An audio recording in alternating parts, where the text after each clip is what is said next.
السلام عليكم ورحمة الله وبركاته. نحمده ونصلي على رسوله الكريم، أما بعد فأعوذ بالله من الشيطان الرجيم. بسم الله الرحمن الرحيم. ربنا وبعث فيهم رسولا منهم يتلو عليهم آياتك ويعلمهم الكتاب والحكمة ويزكيهم إنك أنت العزيز الحكيم. صدق الله العظيم.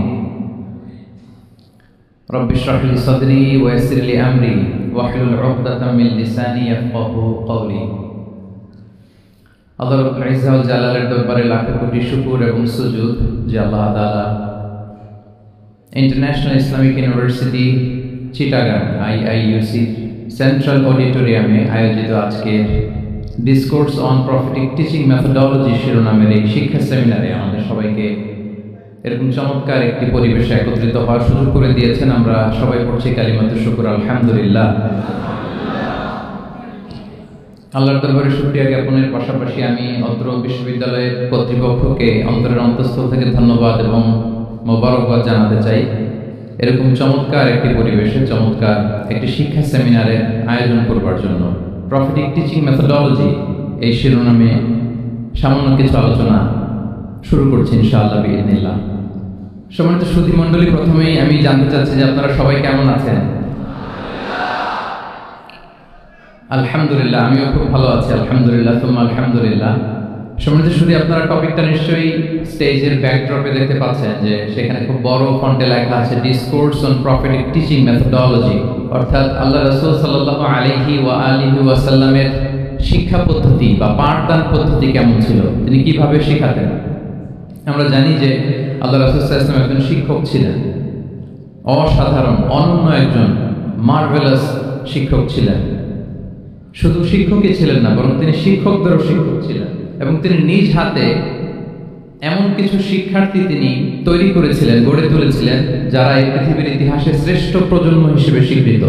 খয়রুল কুরুন, the best generation ever on earth, এই পৃথিবীর শ্রেষ্ঠতম প্রজন্ম হিসেবে তারা স্বীকৃত হয়েছেন।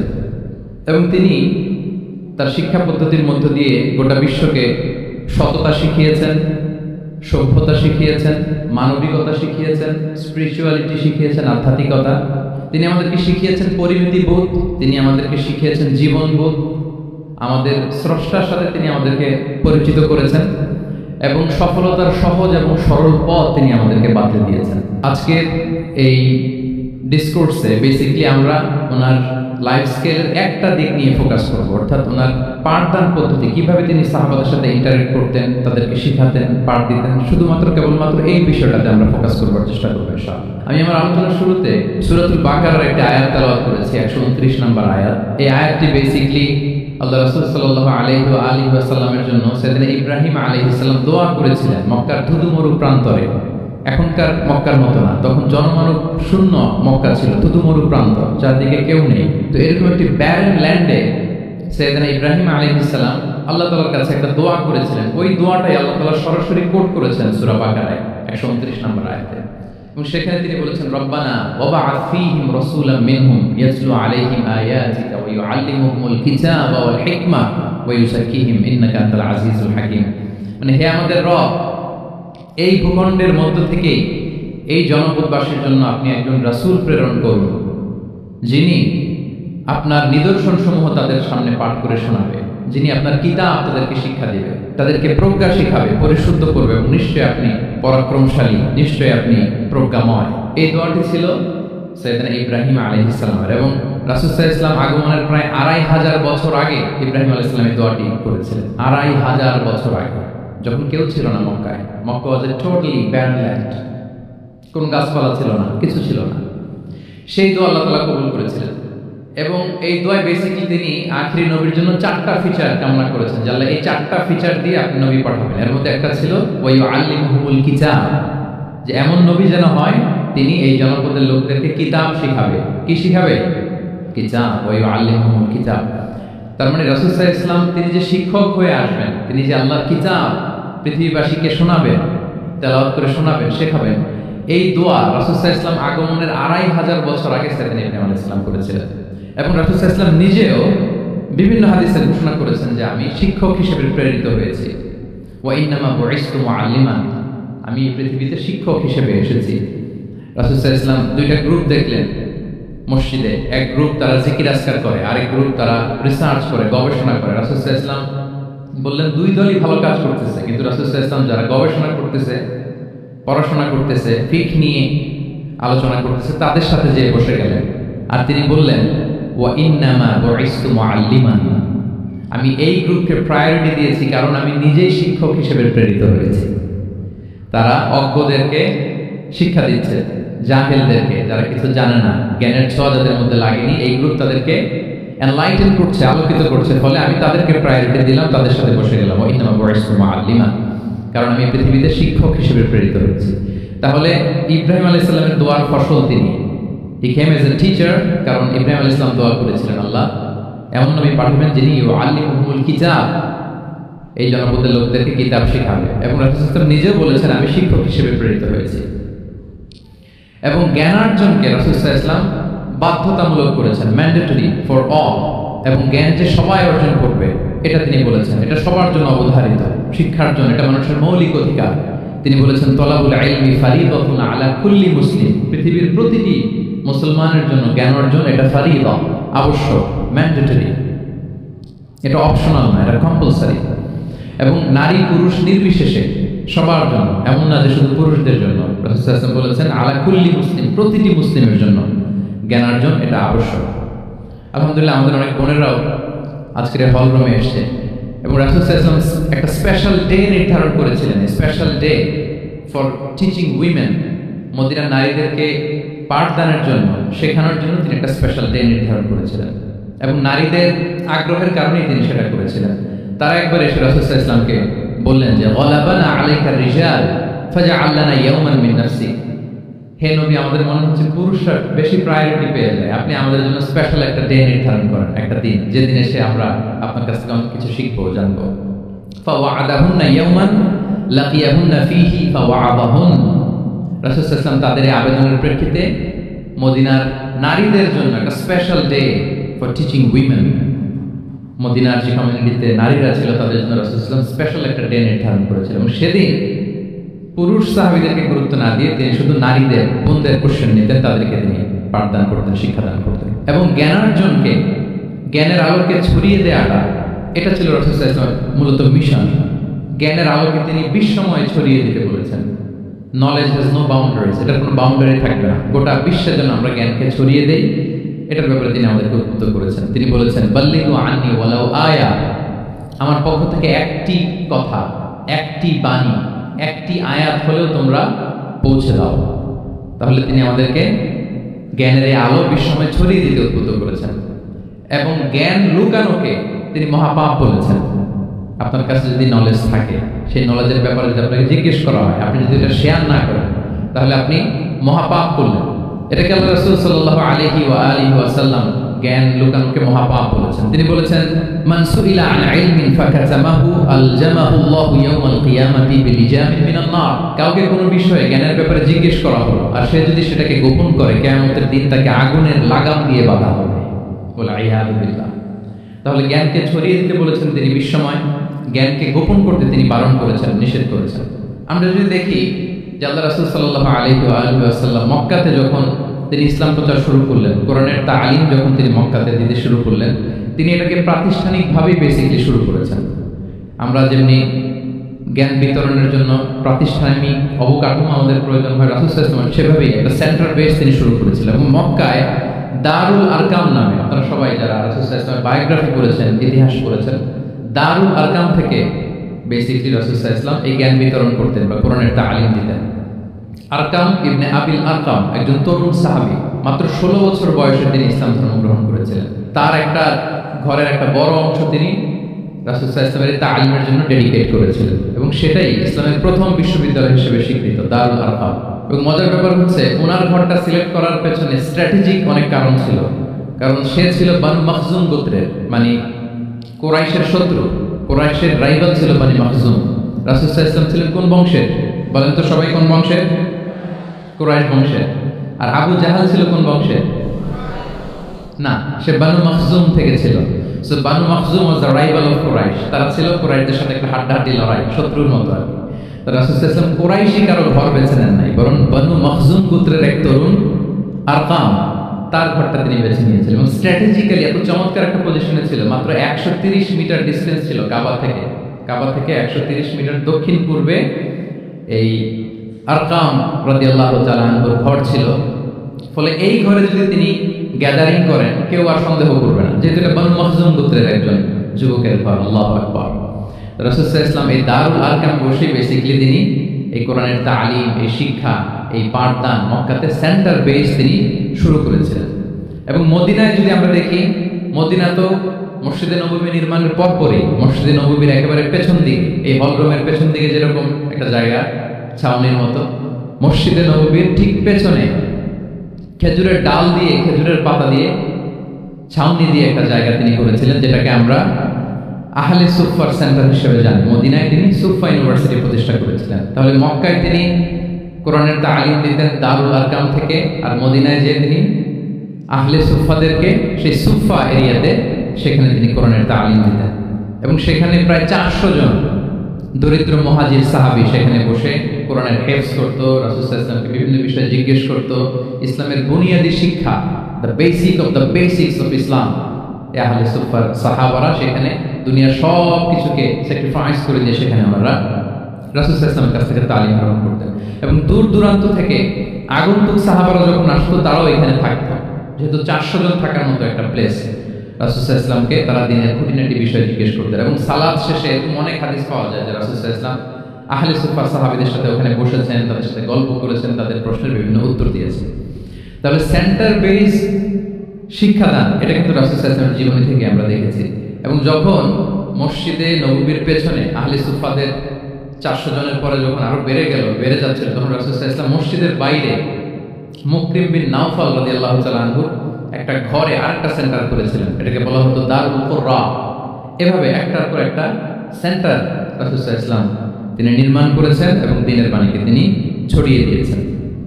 এবং এখান থেকে যারা শিক্ষা অর্জন করতো, বেসিক্যালি তারা তো হেফজ করতো, দ্বীনের অন্যান্য বুনিয়াদী ব্যাপারে তারা শিক্ষা গ্রহণ করতেন। তো এই সাহাবীদেরকে কুররা বলা হতো। তাদেরকে আবার রাসূল সাল্লাল্লাহু আলাইহি ওয়াসাল্লাম বিভিন্ন এলাকাতে মুআল্লিম হিসেবে প্রেরণ করতেন। এটা রাসূল সাল্লাল্লাহু আলাইহি ওয়াসাল্লামের সুন্নাহ ছিল যে কোনো এলাকায় দ্বীনের শিক্ষা দেওয়ার জন্য আগে মুআল্লিম পাঠাতেন। আমরা জানি যে হিজরতের আগে রাসূল সাল্লাল্লাহু আলাইহি ওয়াসাল্লামের আগেও তিনি মদিনাতে একজন সাহাবীকে পাঠিয়েছিলেন, মুসআব বিন উমাইর। এটা জানি না আমরা সবাই? মুসআব বিন উমাইরকে তিনি পাঠিয়েছিলেন। খুবই ড্যাশিং চেহারার ছিল, খুবই অ্যারিস্টোক্রেট একটা ফ্যামিলির ছিল। উনি এত চমৎকার পারফিউম ইউজ করতেন, উনি কোনো রাস্তা দিয়ে হেঁটে গেলে সবাই বুঝতো এই রাস্তা দিয়ে কিছুক্ষণ আগে হেঁটে গিয়েছে মুসআব বিন উমাইর। বাংলা একটা কথা আছে, আগে দর্শনদারি পরে গুণ বিচারী, এরকম একটা কথা আছে না? সো মদিনার লোকটা যাতে ইসলামের প্রতি খুব দ্রুত অ্যাট্রাক্টেড হয়, এজন্য তিনি আবু বকর রাদিয়াল্লাহু তাআলা আনহুকে পাঠাননি, ওমর ফারুককে পাঠাননি, বরং মুসআব বিন উমাইর রাদিয়াল্লাহু তাআলা আনহুকে মুআল্লিম হিসেবে, he was the first ambassador of Islam, প্রথম অ্যাম্বাসেডর হিসেবে তিনি মদিনায় গিয়েছিলেন। এবং মদিনাতে আহলে সুফার মধ্যে থেকে যারা অগ্রগামী ছিল, দারুল কুররা থেকে যারা অগ্রগামী ছিল, তাদেরকে আল্লাহ রাসূল সাল্লাল্লাহু আলাইহি ওয়াসাল্লাম জ্ঞান বিতরণের জন্য, কোরআন শেখানোর জন্য বিভিন্ন জায়গায় পাঠাতেন। আপনারা উহুদের যুদ্ধের পরপরই বীরে মাউনার ঘটনা শুনে থাকবেন। সেখানে রাসূল সাল্লাল্লাহু আলাইহি ওয়াসাল্লাম 70 জন হাফেজ সাহাবী, মানে ওই সময় পর্যন্ত যতটুকু কোরআনের আয়াত নাজিল হয়েছিল এগুলো যারা মুখস্থ করে ফেলেছিলেন, এরকম 70 জন সাহাবীকে একটা এরিয়াতে তিনি পাঠিয়েছিলেন।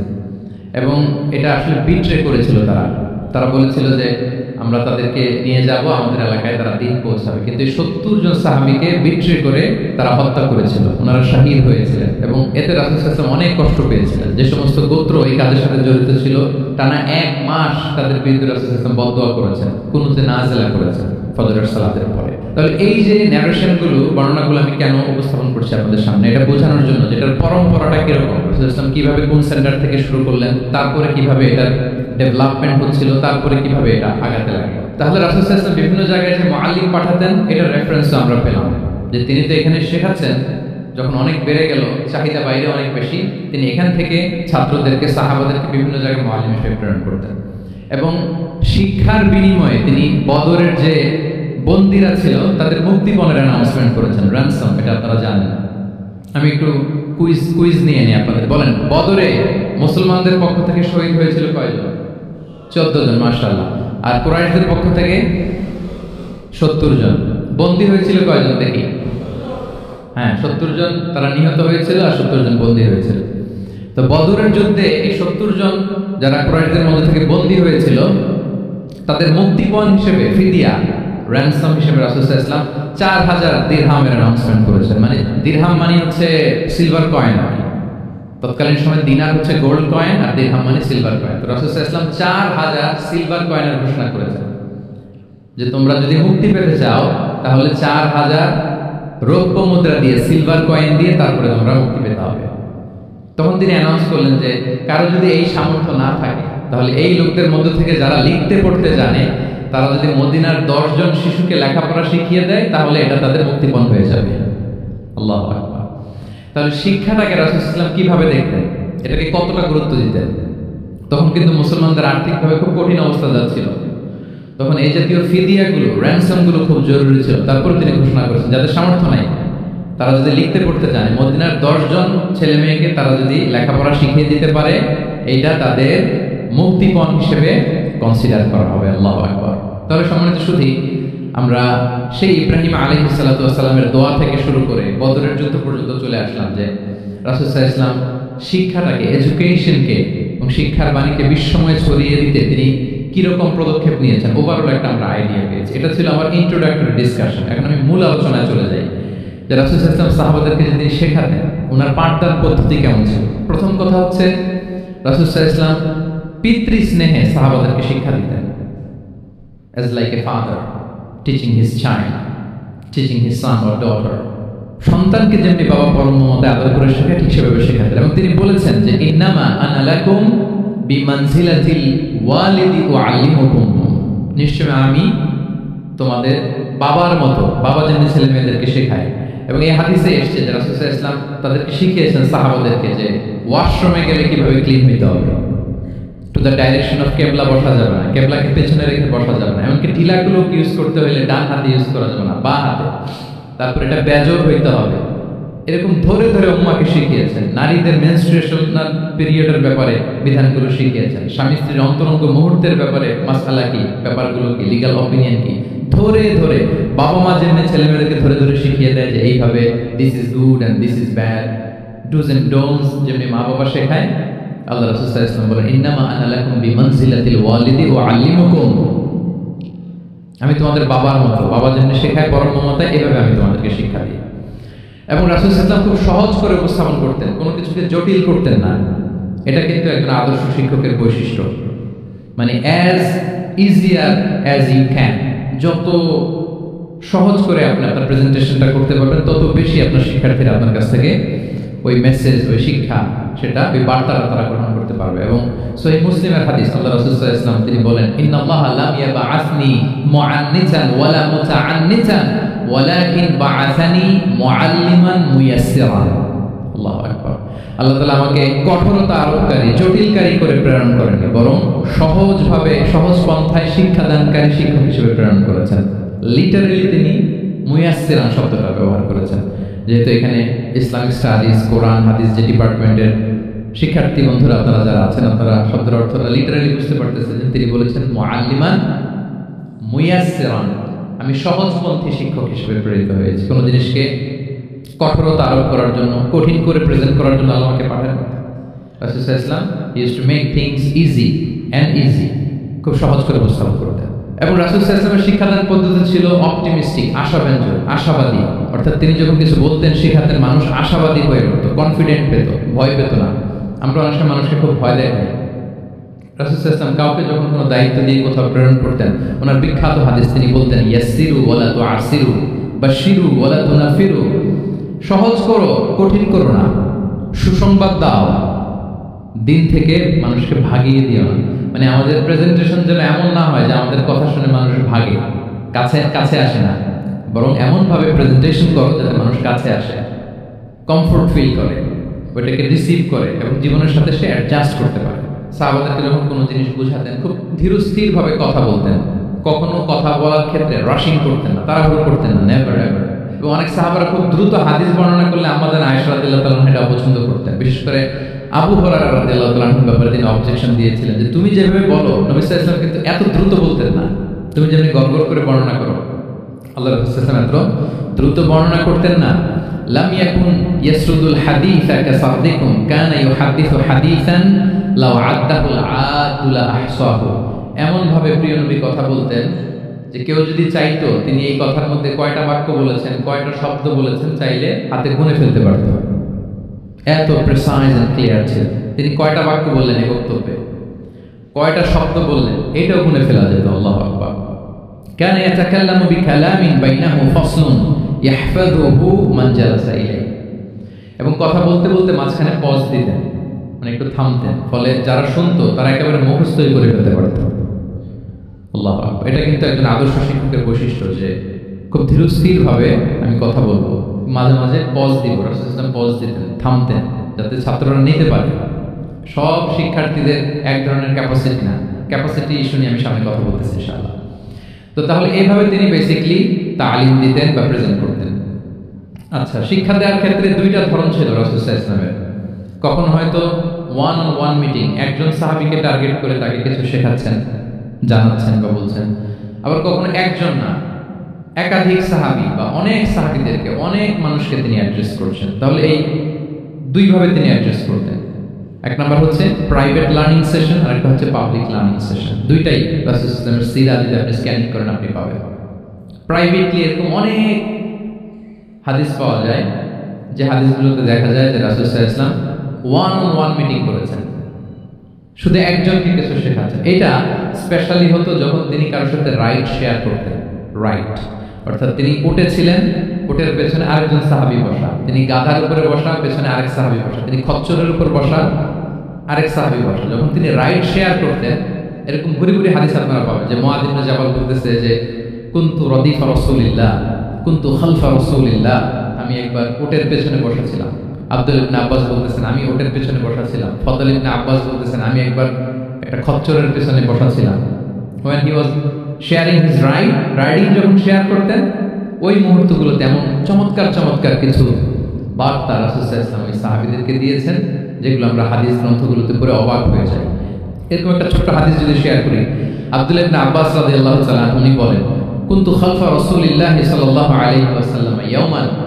একদিন আমি এই যে দেখেন বর্ণনা ভঙ্গি কেমন, একদিন রাসূল সাল্লাল্লাহু আলাইহি ওয়াসাল্লামের পেছনে বসা, মানে কোন একটা উটের উপর বা গাধার উপরে বসা। ফাকালা, তিনি বললেন ইয়া গোলাম, হে কিশোর। রাসূল সাল্লাল্লাহু আলাইহি ওয়াসাল্লামের শব্দ চয়নগুলো অসাধারণ। আমরা অনেক হাদিস আজকে শেয়ার করার চেষ্টা করব, আপনি বাক্য চয়ন, শব্দ চয়ন শুনলে অবাক হবেন। ইয়া গোলাম, হে কিশোর, ইন্নী উআল্লিমুকা কালিমাত, আমি তোমাকে চমৎকার কিছু কথা শিখিয়ে দিচ্ছি, শোন। তখন কিন্তু কেউ নাই। এই হাদিস উনি বর্ণনা না করলে আমরা জানতে পারতাম না, কারণ ওনারা এক কোটের উপরে বা ঘোড়ার উপরে ছিলেন। পরে যখন আব্দুল্লাহ ইবনে আব্বাস এটা ন্যারেট করলেন তখন আমরা জানতে পেরেছি। তো এটা ছিল প্রাইভেট লার্নিং সেশন, শুধু ওনার সাথে। তোমাকে কিছু কথা শিখিয়ে দিই। ইহফাদিল্লাহ ইয়াহফাযকা, ইহফাদিল্লাহ তাজিদহু তুজাহাক। এটা অনেকের মুখস্থ আছে না, বিখ্যাত হাদিস আল আরবাউন আন-নববিয়ার ভিতরেও আছে। তুমি আল্লাহর বিধানগুলোকে সংরক্ষণ করো, রক্ষণাবেক্ষণ করো, টেক কেয়ার করো, আল্লাহ তোমার টেক কেয়ার করবে।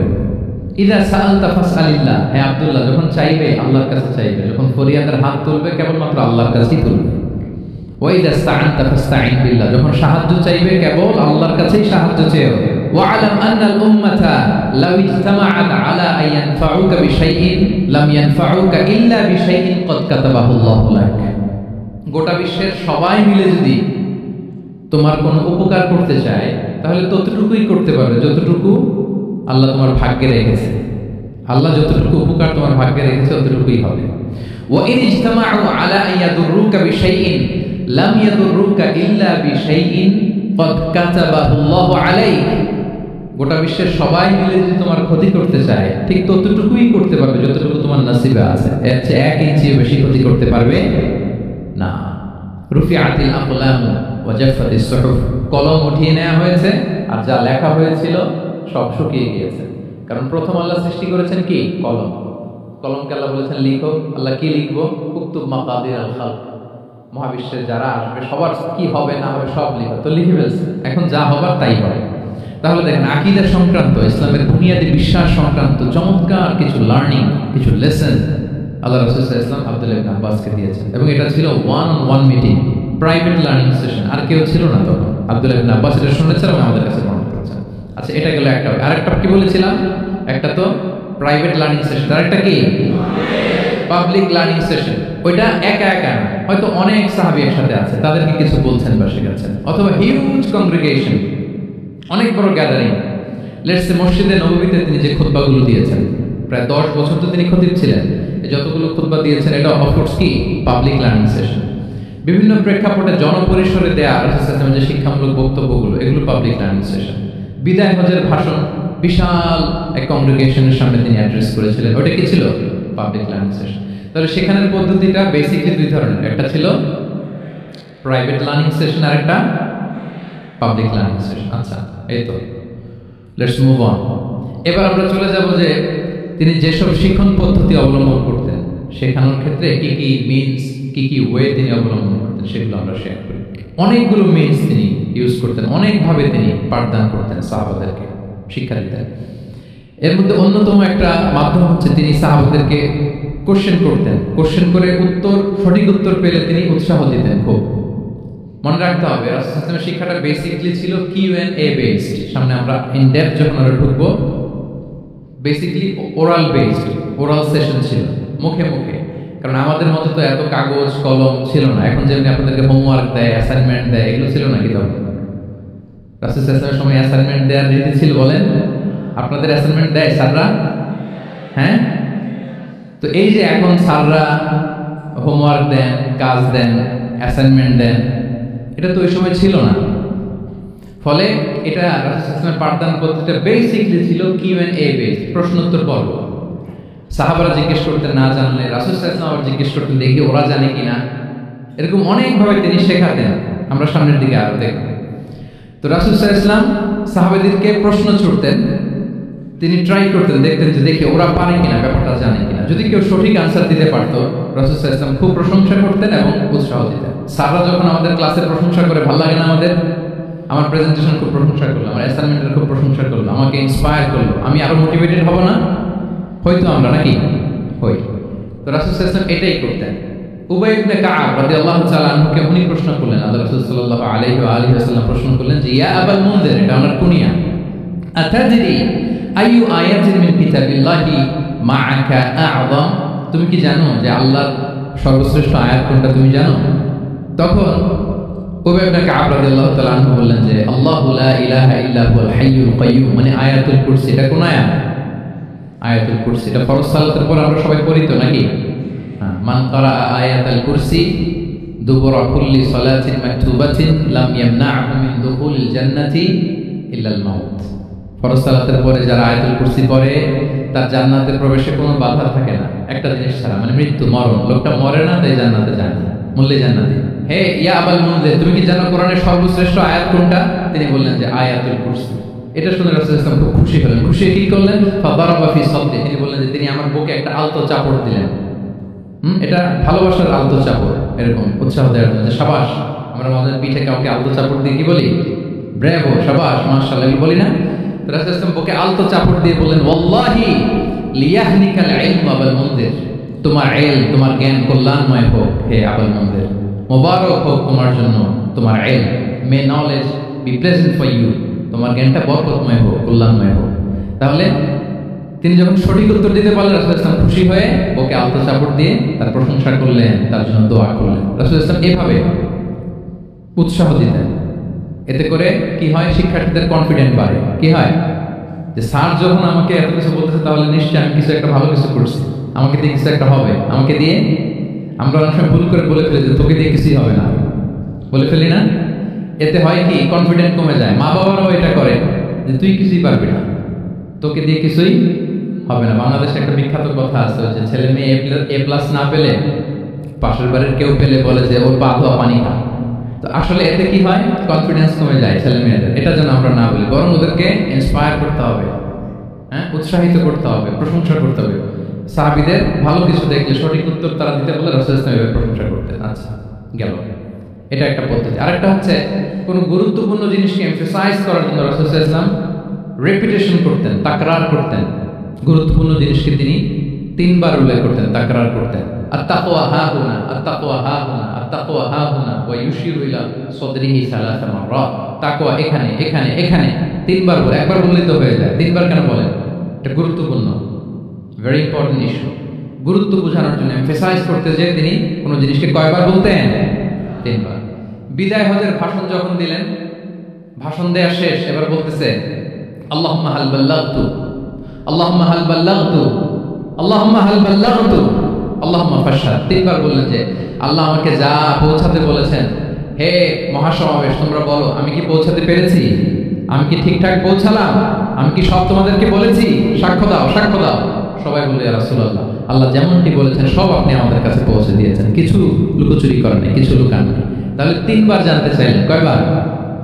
এটা রাসূল সাল্লাল্লাহু আলাইহি ওয়াসাল্লামের একটা গুরুত্বপূর্ণ অভ্যাস ছিল, যে যেটাকে তিনি এমফাসাইজ করতে চাইতেন, যেটা গুরুত্বপূর্ণ কোনো বিষয়, এটাকে তিনি রিপিট করতেন বারবার, সাধারণত 3 বার। সাধারণত কয়বার? তাহলে গুরুত্বপূর্ণ জিনিসগুলো আমরা বারবার বলবো, যাতে আমাদের শিক্ষার্থীরা সহজে সেটা মুখস্থ করে ফেলতে পারে। আবার রাইডিং শেয়ারের আরেকটা ঘটনা, মুআয ইবনে জাবাল রাদিয়াল্লাহু তাআলা আনহু, উনি একবার রাসূল সাল্লাল্লাহু আলাইহি ওয়াসাল্লামের সাথে বাহনের পেছনে ছিলেন, হয়তো উট। কুনতু রিদফান নবী, মুআয ইবনে জাবাল বলেন, আমি রাসূল সাল্লাল্লাহু আলাইহি ওয়াসাল্লামের পেছনে একবার বসা ছিলাম। তো তখন হঠাৎ করে রাসূল সাল্লাল্লাহু আলাইহি ওয়াসাল্লাম আমাকে ডাক দিলেন। রাসূল সাল্লাল্লাহু আলাইহি ওয়াসাল্লাম সামনে, মুআয ইবনে জাবাল পেছনে। হঠাৎ ডেকে বললেন, ইয়া মুআয ইবনে জাবাল, হে মুআয ইবনে জাবাল। তো তিনি বললেন খুব বিনয়ের সাথে, কুলতু লাব্বাইকা রাসূলুল্লাহ ওয়া সা'দাইক, মানে হে আল্লাহ রাসূল আমি হাজির, আমি প্রস্তুত। হে আল্লাহ রাসূল আপনি খালি অর্ডার করেন, বান্দা হাজির। আমরা এরকম বলি না মাঝে মাঝে বাংলায়, কি বলি? বান্দা হাজির, মানে আমি আছি আপনার খেদমতে, আপনি বলেন। তো রাসূল সাল্লাল্লাহু আলাইহি ওয়াসাল্লাম বললেন, ইয়া মুআয ইবনে জাবাল লাব্বাইকা রাসূলুল্লাহ ওয়া সা'দাইক, ইয়া রাসূলুল্লাহ আমি হাজির। কিন্তু রাসূল সাল্লাল্লাহু আলাইহি ওয়াসাল্লাম কিছু বলেন না, কিছুই বলেন না। আবার যাচ্ছে, উট যাচ্ছে যাচ্ছে যাচ্ছে, কয়েক মিনিট পরে আবার ডাক দিলেন, ইয়া মুআয ইবনে জাবাল, হে মুআয। উনি একই কথা, লাব্বাইকা রাসূলুল্লাহ সা'দাইক, হে আল্লাহর রাসূল আমি হাজির, উপস্থিত। আবার ইয়া মুআয ইবনে জাবাল, হে মুআয। তিনি একই কথা বললেন, লাব্বাইকা রাসূলুল্লাহ। 3 বার বললেন, 3 বার মুআয ইবনে জাবাল একই উত্তর দিলেন। তার মানে ওনার আগ্রহটা বাড়াচ্ছেন। রাসূল সাল্লাল্লাহু আলাইহি ওয়াসাল্লাম একটা গুরুত্বপূর্ণ কথা বলবেন, এই কথাটা শোনানোর জন্য মুআয ইবনে জাবালের উনি কি করতেছেন? ভেতর থেকে কথা বুঝতেছেন আমার সবাই? আগ্রহটা আরো বাড়াচ্ছেন, আরো বাড়াচ্ছেন। যখন দেখলেন যে না, আগ্রহ একেবারে 100-এ 100, এখন বললে সেটা রিসিভ করতে পারবে, কাজে দিবে, তখন তিনি বললেন যে মুআয তুমি কি জানো, হাল তাদরি মা হাক্কুল্লাহি আলাল ইবাদ, বান্দার উপর আল্লাহর হক কি জানো? তিনি বললেন আল্লাহু ওয়া রাসূলুহু আ'লাম, আল্লাহ আল্লাহ রাসূল ভালো জানেন। সাহাবাদের একটা বৈশিষ্ট্য ছিল, they are very down to earth, মানে আউট অফ হাম্বলনেস তারা বলতেন আল্লাহ আল্লাহ রাসূল ভালো জানেন।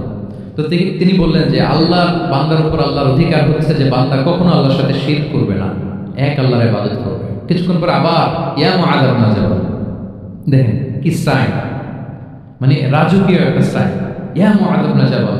আবার তিনি লাব্বাইকা রাসূলুল্লাহ সা'দাইক, হে আল্লাহর রাসূল আমি হাজির, তুমি কি জানো যে আল্লাহর প্রতি বান্দার হক কি? আবার বললেন যে আল্লাহ আল্লাহ রাসূলই ভালো জানেন।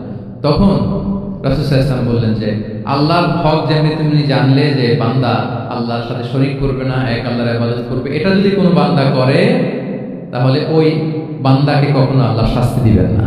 এটা হচ্ছে বান্দার হক, আল্লাহর কাছ থেকে সে এটা পাবে যে আল্লাহ ইউআযিবাহুম, আল্লাহ তাআলা তাকে কখনো শাস্তি দিবেন না। তাহলে এটা ছিল রাসূল সাল্লাল্লাহু আলাইহি ওয়াসাল্লামের অভ্যাস, যে তিনি একই কথা বারবার বলে আগ্রহ বাড়াতেন। 3 বার তিনি বলেছেন, 3 বার ডাক দিয়েছেন হে মুআয ইবনে জাবাল। তাহলে রিপিটেশন এটা একটা অভ্যাস ছিল রাসূল সাল্লাল্লাহু আলাইহি ওয়াসাল্লাম, পাঠদানের ক্ষেত্রে একটা পদ্ধতি। আচ্ছা, রাসূল সাল্লাল্লাহু আলাইহি ওয়াসাল্লামের আরেকটা পদ্ধতি ছিল যে তিনি ধারণ ক্ষমতা অনুযায়ী নির্দেশনা দিতেন, considering the state of the addressee, যাকে অ্যাড্রেস করতেছেন তার ক্যাপাসিটি কত, এটা বুঝে শুনে বলতেন, খুব বাড়ি বলতেন, বেশি কিছু বলতেন না। এক বেদুইন আসলো, বেদুইন মানে সে মরুপল্লীতে থাকে, শহরের যে নিয়ম কানুন জানে না, সভ্যতার ছোঁয়া তার মধ্যে লাগেনি। এসে বলল, দুল্লানি আলা আমাল আমিলতুহু ইদা আমিলতুহু দাখালতুল জান্নাহ, হে নবী আপনি আমাকে এমন একটা আমল শিখায় দেন যেটা করলে আমি জান্নাতে যাব। তো রাসূল সাল্লাল্লাহু আলাইহি ওয়াসাল্লাম দেখলেন লোকটা বেদুইন, শহরের লোক না, আবার খুব সহজ সরল, একেবারে সাদামাটা। তো রাসূল সাল্লাল্লাহু আলাইহি ওয়াসাল্লাম বললেন 4টা কাজ করবা, তা'বুদাল্লাহ ওয়া লা তুশরিকু বিহি শাইআ, তুকিমাস সালাতাল মাকতুবা, তুআদ্দি যাকাতাল মাফরুদা ওয়া তাসুমা রমাদান। 4টা কাজ, এক আল্লাহর ইবাদত করবা, শিরক করবা না, ফরজ সালাত করবা, ফরজ যাকাত দিবা, রমজানের ফরজ রোজা রাখবা। কয়টা কাজ? কয়টা বলছে? Very simple to memorise, right? আচ্ছা, এটা যখন সে বলল তখন সে বেদিন বলতে আরম্ভ করলো যে আল্লাহর শপথ করে আমি বললাম, লা আযীদু আলা হাযা শাইআন ওয়া লা আনকুসু মিন, ঠিক আছে আমি এই চারটাই করবো, বাড়াবো না কমাবো না, এর চেয়ে বেশি কোনোদিন কিছু করবো না, কমও করবো না। মানে খালি আল্লাহরে মানবো, ফরজ নামাজ পড়বো, ফরজ যাকাতটা দিব, আর ফরজ রোজাটা রাখবো, আর কোনো আমলটা আমার জীবনে আমি করবো, বাড়াবো না কমাবো না। তো রাসূল সাল্লাল্লাহু আলাইহি ওয়াসাল্লাম বললেন যে কেউ যদি জান্নাতি লোক দেখে নিজের চোখ জোড়াতে চায়, খুশি হতে চায়, তারা যেন এই লোকের দিকে তাকায়, মানে এই লোকটা জান্নাতি। আল্লাহ, চলে গেল। দেখেন তার কাছে কিন্তু আমলের বিশাল ফিরিস্তি নিয়ে রাসূল সাল্লাল্লাহু আলাইহি ওয়াসাল্লাম হাজির হয়নি, কারণ তার ক্যাপাসিটি দেখতে হবে, তার সক্ষমতা, সে কদ্দুর নিতে পারবে। রাসূল সাল্লাল্লাহু আলাইহি ওয়াসাল্লাম অবজার্ভ করে দেখলেন যে বেদুইন মানুষ, তারা বেশি কিছু বললে কাজে দিবে না, অল্প একটু বলছে, ওইটা মেনেই সে কি হয়ে গেছে, জান্নাতি হয়ে গেছে। এটা অনেক সময় আমরা ভুল করে ফেলি। শিক্ষার্থীদের মধ্যে সবার রিসিভিং ক্যাপাসিটি এক ধরনের হয় না, কারো খুব বেশি, কারো খুব কম। তো একজন আদর্শ শিক্ষকের কাজ হচ্ছে এটাকে ফলো করা, অবজার্ভ করা, এবং যেটা তাদের সক্ষমতায় কুলায় ঠিক অতটুকু তাদেরকে দেয়, আর চেয়ে বেশি কিছু না। রাসূল সাল্লাল্লাহু আলাইহি ওয়াসাল্লাম আরেকটা পদ্ধতি ছিল গ্রাজুয়ালিটি, স্টেপ বাই স্টেপ, ধীরস্থির ভাবে, অল্প অল্প করে, শাইআন ফাশাইআন। আর তাদাররুজ বিল বাদই বিল আহাম্মি সুম্মাল মুহিম, আগে সবচেয়ে গুরুত্বপূর্ণ, starting with the most important affair first, then the important affair, then the important. সবচেয়ে গুরুত্বপূর্ণটা আগে, এরপরে যেটা কম গুরুত্বপূর্ণ, এরপরে কম গুরুত্বপূর্ণ। তাহলে একটু একটু করে বললে এটা মানুষের ফিতরাতের সাথেও যায়, তার নেচারের সাথেও যায়। আমরা মদ হারাম হওয়ার কথা জানি, কয়টা স্টেপে হারাম হয়েছিল মদ? একবারে যদি বলা হতো বন্ধ করার সহজ হতো সাহাবাদের জন্য? হতো না। অনেকে আছে দেখবেন যে চেইন স্মোকার, চেইন স্মোকার বুঝতে পেরেছেন তো? মানে অনেক সিগারেট খায়, লেটস সে দিনে 10 থেকে 15টা খায়। তো যে চেইন স্মোকার, আপনি যদি বলেন যে এটা হারাম, আজকেই তোমার বাদ দিতে হবে, হারাম, এটা খেতে পারবে না, পারবে? ও দুনিয়া সব বাদ দিতে পারবে, সিগারেট বাদ দিতে পারবে না। তো তারা কি করতে হবে? ফ্লেক্সিবিলিটি দিতে হবে, যে আস্তে আস্তে ছাড়েন। 10টা করে খান তো চালাইতে থাকেন, আজকে 10টা খাইছেন, কালকে 9টা করে খান, চালাইতে থাকেন, একসাথে সব বন্ধ করার দরকার নেই। তারপরে সপ্তাহে 8টা করে খান, এরপরে সপ্তাহে 5টা করে খান, অল্প অল্প করে অবশ্যই সে কমাতে পারবে। এরপরের সপ্তাহে 2টা খান, এরপরের সপ্তাহে বন্ধ করে না, চালাইতে থাকেন। সে চালাচ্ছে কিন্তু কমিয়ে আনতেছে, চালাচ্ছে কিন্তু। আচ্ছা, যেই সপ্তাহে সে একটা সিগারেট খেলো, এরপরের সপ্তাহে এটা তো বাদ দিলেও তার গায়ে লাগার কথা না, ঠিক কিনা বলেন? যে সপ্তাহে কয়টা খেলো এটা তো স্যাক্রিফাইস করা যায়, কিন্তু 10টা থেকে 0-তে আসা সহজ না। তাহলে গ্রাজুয়ালি আমরা এই ভুলটা করি। অনেকের নতুন করে আল্লাহ তাআলা রিয়েলাইজেশন দিয়েছেন, নতুন দিনে আসছে, দিনে ফিরছে, মানে প্র্যাকটিসিং হতে চায়। এখন আপনি তারে পাইয়া এমন নিয়ম কেমন দেখাচ্ছেন, বেচারা তো বলে আগে যা ছিলাম ওইটাই ভালো ছিলাম। এরকম হয় না অনেক সময়? হ্যাঁ, ধরেন যে কোনো একজন নারী, সে হয়তো পর্দা মেনটেন করে না, একটু হিপ হপ স্টাইলে চলাফেরা করে, তো সে ভাবলো যে না, আমি তো অনেক ভুল করে ফেলছি, আমি সংশোধন হবো, আমি প্র্যাকটিসিং হতে চাই।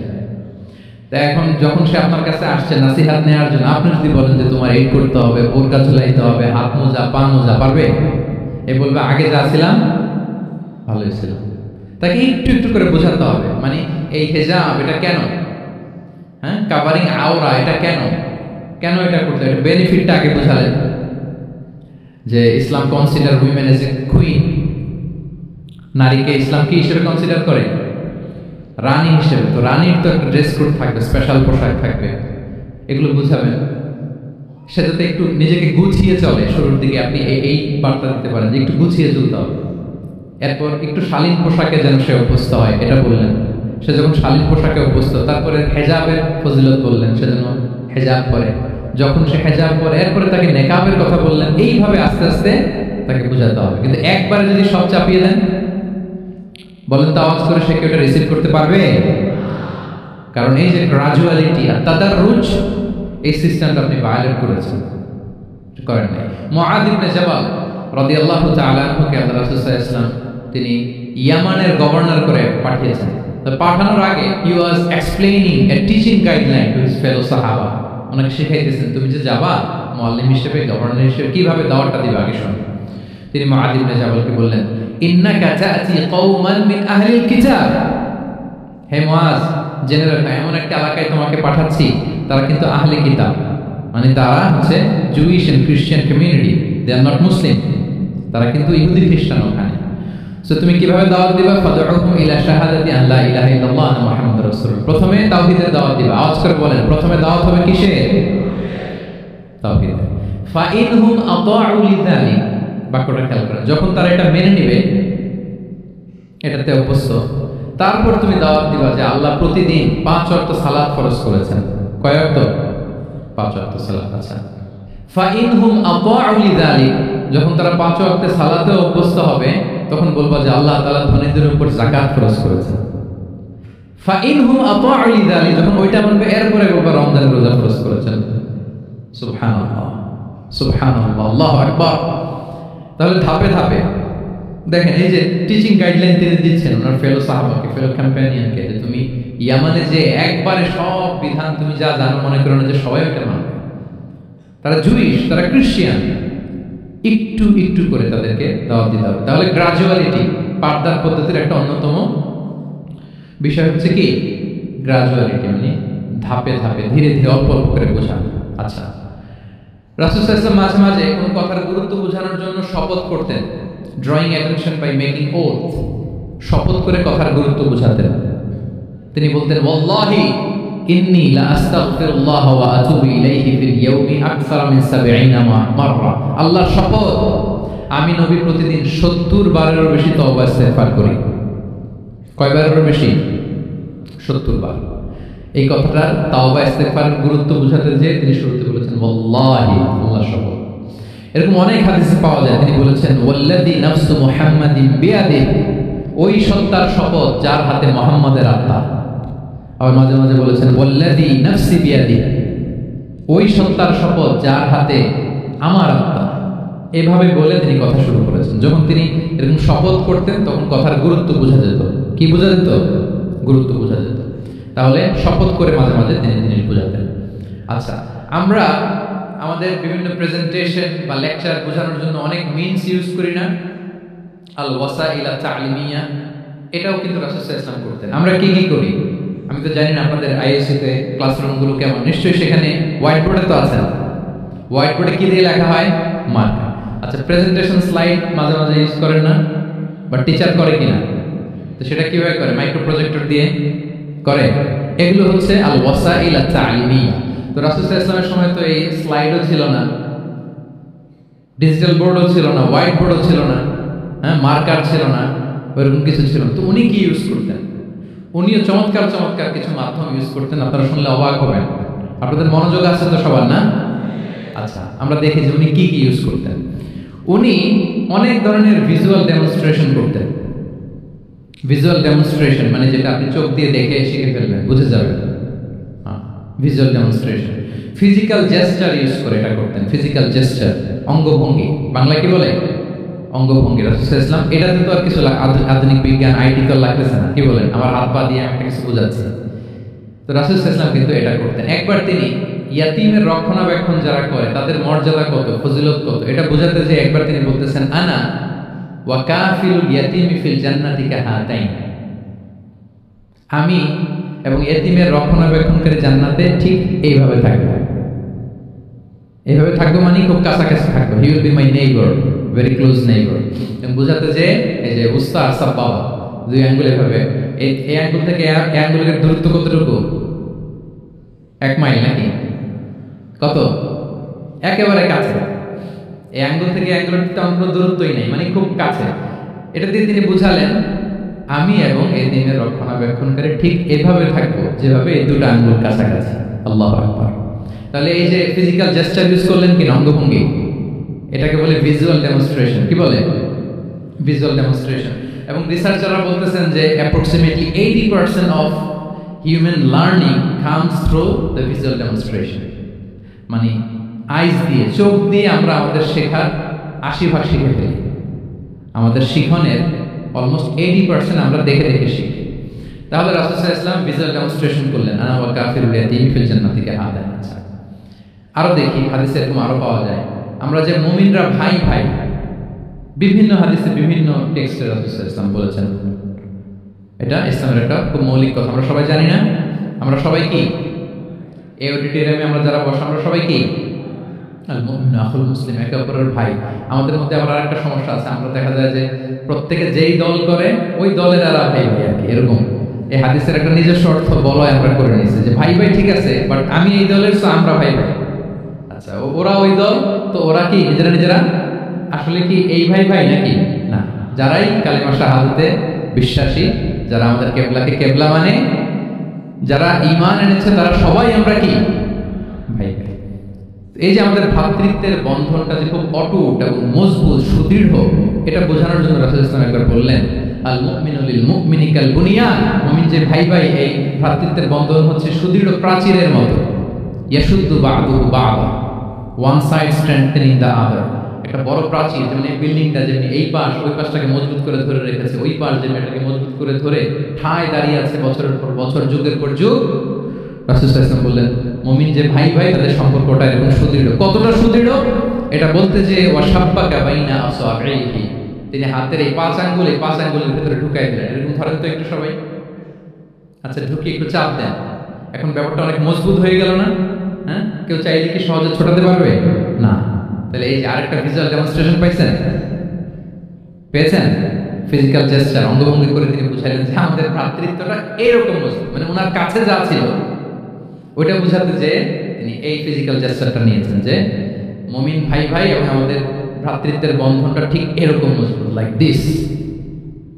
তাহলে এটাকে বলে ভিজুয়াল ডেমনস্ট্রেশন, যেহেতু এতে করে সাহাবারা সহজে বুঝতো, এটা দিয়ে সহজে বুঝতো। আবার মাঝে মাঝে তিনি ড্রয়িং করেছেন, আমাদের মতো ডিজিটাল সিস্টেমে ড্রয়িং করে না, এখন তো খুব ইজি। তো তিনি কিভাবে ড্রয়িং করেছেন, একবার সাহাবীদেরকে নিয়ে তিনি মরুভূমির মাঝখানে খেজুরের ডাল নিয়ে একটা স্ট্রেট লাইন, সরল রেখা আঁকলেন। খাত্তা লানা রাসূলুল্লাহ সাল্লাল্লাহু আলাইহি ওয়াসাল্লাম খাত্তা, আল্লাহর রাসূল মরুভূমিতে খেজুরের ডাল দিয়ে টেনে একটা স্ট্রেট লাইন, মানে সরল রেখা আঁকলেন। একে বললেন হাযা সাবিলুল্লাহ, এটা হচ্ছে আল্লাহর রাস্তা, মানে সিরাতুল মুস্তাকিম। এরপরে এই স্ট্রেট লাইন, সরল রেখার ডানে বায়ে ছোট ছোট অনেকগুলো দাগ কাটলেন খেজুরের ডাল দিয়ে, আর বললেন হাদিহি সুবুলুশ শাইতান, এগুলো হচ্ছে শয়তানের রাস্তা। ফি কুল্লি সাবিলিন শাইতান, এই প্রত্যেকটা রাস্তায় একটা করে শয়তান থাকে, সে তার শয়তানি কাজের হাতছানি তোমাদের দেয়। তাহলে খেজুরের ডাল দিয়ে একটা স্ট্রেট লাইন, সরল রেখা করে বললেন এটা সিরাতুল মুস্তাকিম, সাবিলুল্লাহ, আর ডানে বায়ে ছোট ছোট দাগ কেটে বললেন এগুলো হচ্ছে সাবিলুশ শাইতান, ওই পথে শয়তানের হাতছানি দেওয়া পথে কবু যাওয়া যাবে, বরং সিরাতুল মুস্তাকিমে থাকা হবে। তাহলে এই যে ভিজুয়াল ডেমনস্ট্রেশন ব্যাপারটা ক্লিয়ার হয়েছে না? কাফিরুল ইয়াতীম কাহাতাইন শাব্বাকা বাইনা আসাবিহি খাত্তারানা রাসূল সাল্লাল্লাহু আলাইহি ওয়াসাল্লাম। তাহলে এভাবে ওনার সাধ্যের নাগালে যা যা ছিল সাহাবাদেরকে আরো বোঝাতে, ভালো করে to clarify the issue, to visualise the matter, রাসূল সাল্লাল্লাহু আলাইহি ওয়াসাল্লাম এগুলোর ব্যবহার করেছেন। এরপর মাঝে মাঝে তাহাবীদের মস্তিষ্কের যাতে ব্যায়াম হয়, শিক্ষার্থীর কল্পনার জগতে কোনো কিছু চিত্রায়িত করা, এতে করে মস্তিষ্কের ব্যায়াম হয় আর কি, to enhance the power of imagination, আপনার ইমাজিনারি পাওয়ারকে ডেভেলপ করবার জন্য। রাসূল সাল্লাল্লাহু আলাইহি ওয়াসাল্লাম হাদিসে অনেক কথা বলেছেন, তোমরা একটু ভাবো তো, এরকম হলে কেমন হয়, এমন হলে কেমন হয়, তেমন হলে কেমন হবে। এই কথাগুলো যখন বলতেন সাহাবারা ভাবনার জগতে হারিয়ে যেতেন, ভাবতেন, কল্পনার রাজ্যে হারিয়ে যেতেন, ওনাদের মস্তিষ্কের ব্যায়াম হতো, ইমাজিনেশনের যে পাওয়ার এটা ডেভেলপ করতো, এমনটা পাওয়া যায়। রাসূল সাল্লাল্লাহু আলাইহি ওয়াসাল্লাম একবার বললেন, আরাআইতুম লাউ আন্না নাহরান বিবাবি আহাদিকুম ইয়াগতাসিলু মিনহু কুল্লা ইয়াউমিন 5 মাররাতিন হাল ইয়াবকা মিন দারানিহি শাই। আচ্ছা বলো তো, তোমরা একটু ভাবো তো, কল্পনার রাজ্যে হারিয়ে যাও, ভেবে দেখো তো, ধরো যে তোমার বাড়ির সামনে একটা ঝর্ণাধারা আছে বা একটা চমৎকার লেক আছে যেখানে স্বচ্ছ স্ফটিক পানি, তুমি যদি প্রতিদিন ওই ঝর্ণায় যে বা ওই লেকে নেমে 5 বার গোসল করো, তোমার গায়ে কোনো ময়লা থাকবে? আর সাহাবারা কল্পনা করে বলে না, মনে মনে ভাবতেছে যে গোসল করতেছে, 5 বার গোসল করার পরে আর আমার গায়ে দুর্গন্ধ, ঘামের গন্ধ থাকবে কি করে? না, কোনো ময়লা থাকবে না। সাহাবারা বলল লা ইয়া রাসূলুল্লাহ লা ইয়াবকা মিন দারানিহি শাই। রাসূল তখন বলেন ফাকাযালিকা মাসালুস সালাওয়াতিল খামস, এটা হচ্ছে 5 ওয়াক্ত সালাতের দৃষ্টান্তের মতো, ইয়ামহুল্লাহু বিহিনাল খাতায়া। কারণ ঘরের সামনে যদি একটা স্বচ্ছ লেক থাকে, পানির ফোয়ারা, সে যদি 5 বার গোসল করে তার গায়ে যেমনি কোনো দুর্গন্ধ, ময়লা, আবর্জনা কিছু থাকে না, কেউ যখন 5 ওয়াক্ত সালাত আদায় করে তখন এই সালাতও তার সব গুনাহগুলোকে ধুয়ে মুছে এরকম পাক পবিত্র সাফ করে দেয়। সুবহানাল্লাহ। বুঝে গেলেন যে সালাওয়াতুল খামস কিভাবে আমাদের পাক মুছে ক্লিনজিং করে, এটা সাহাবারা ইজিলি বুঝে গেলেন। তাহলে ভেবে দেখো তো, চিন্তা করো তো, এটা বলে basically the power of imagination কে রাসূল সাল্লাল্লাহু আলাইহি ওয়াসাল্লাম এনহ্যান্স করার চেষ্টা করলেন। এভাবে সাহাবাদেরকে তিনি মাঝে মাঝে বোঝাতেন। রাসূল সাল্লাল্লাহু আলাইহি ওয়াসাল্লাম মাঝে মাঝে দেখা যায় যে সহজ করে বোঝাতে যে রূপক অর্থবোধক শব্দের প্রয়োগ করতেন, মাজাজ বা ইস্তিআরা। তো মাজাজ বা ইস্তিআরা মানে হচ্ছে মেটাফোর, কোন কোন জিনিসকে আরো সহজ করে বোধগম্যময় করতে রাসূল সাল্লাল্লাহু আলাইহি ওয়াসাল্লাম এই মেটাফোরকে ইউজ করতেন। যেমন রাসূল সাল্লাল্লাহু আলাইহি ওয়াসাল্লাম নারীদের প্রতি সদয় হওয়ার জন্য পুরুষদেরকে তিনি বলেছেন রিফকান বিল কাওয়ারির, অর্থাৎ কাজগুলোর সাথে ভালো আচরণ করো, মানে কাজগুলোকে দেখে রেখো। কাচের পাত্র দিয়ে তিনি নারীদেরকে, স্ত্রীদেরকে বুঝিয়েছেন রিফকান বিল কাওয়ারির। আচ্ছা বলেন তো, কাচের গ্লাস, প্লেট, তৈজসপত্র এক বাড়ি থেকে যদি আরেক বাড়িতে, লেটস সে আপনি বাসা শিফট করবেন, আপনার কাছে অনেক কাচের তৈরি গ্লাস, প্লেট, তৈজসপত্র আছে। চট্টগ্রামের এই থানা থেকে ওই থানায় আপনি বাসা চেঞ্জ করুন, এগুলো নেওয়ার সময় আপনারা কি করেন বলেন? র্যাপিং করে, এক্সট্রা প্রিকশন নিয়ে খুব সাবধানে এটাকে ধরতে হয়, রাখতে হয়, সেট করতে হয়, নামাতে হয়, ঠিক কিনা বলেন?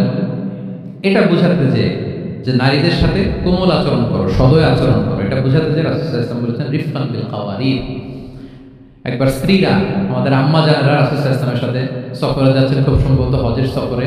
তো ওনারা যখন পালকিতে চড়বেন, ওখান থেকে হাওদাজে উঠাবেন, খুব দ্রুত তাড়াহুড়ো করে কিছু লোকজন ওই পালকি উঠাচ্ছিল। তখন রাসূল সাল্লাল্লাহু আলাইহি ওয়াসাল্লাম বললেন ওয়াইহাক ইয়া আনজাশা সাউকাকা রিফকান বিল কাওয়ারির, খুব সাবধানে নিয়ে যাও, কাজগুলোকে একটু দেখে শুনে নাও, কাচের বোতলগুলো, গ্লাসগুলো দেখে শুনে নাও, মানে স্ত্রীদেরকে একটু দেখে শুনে যত্নের সাথে নিয়ে নাও।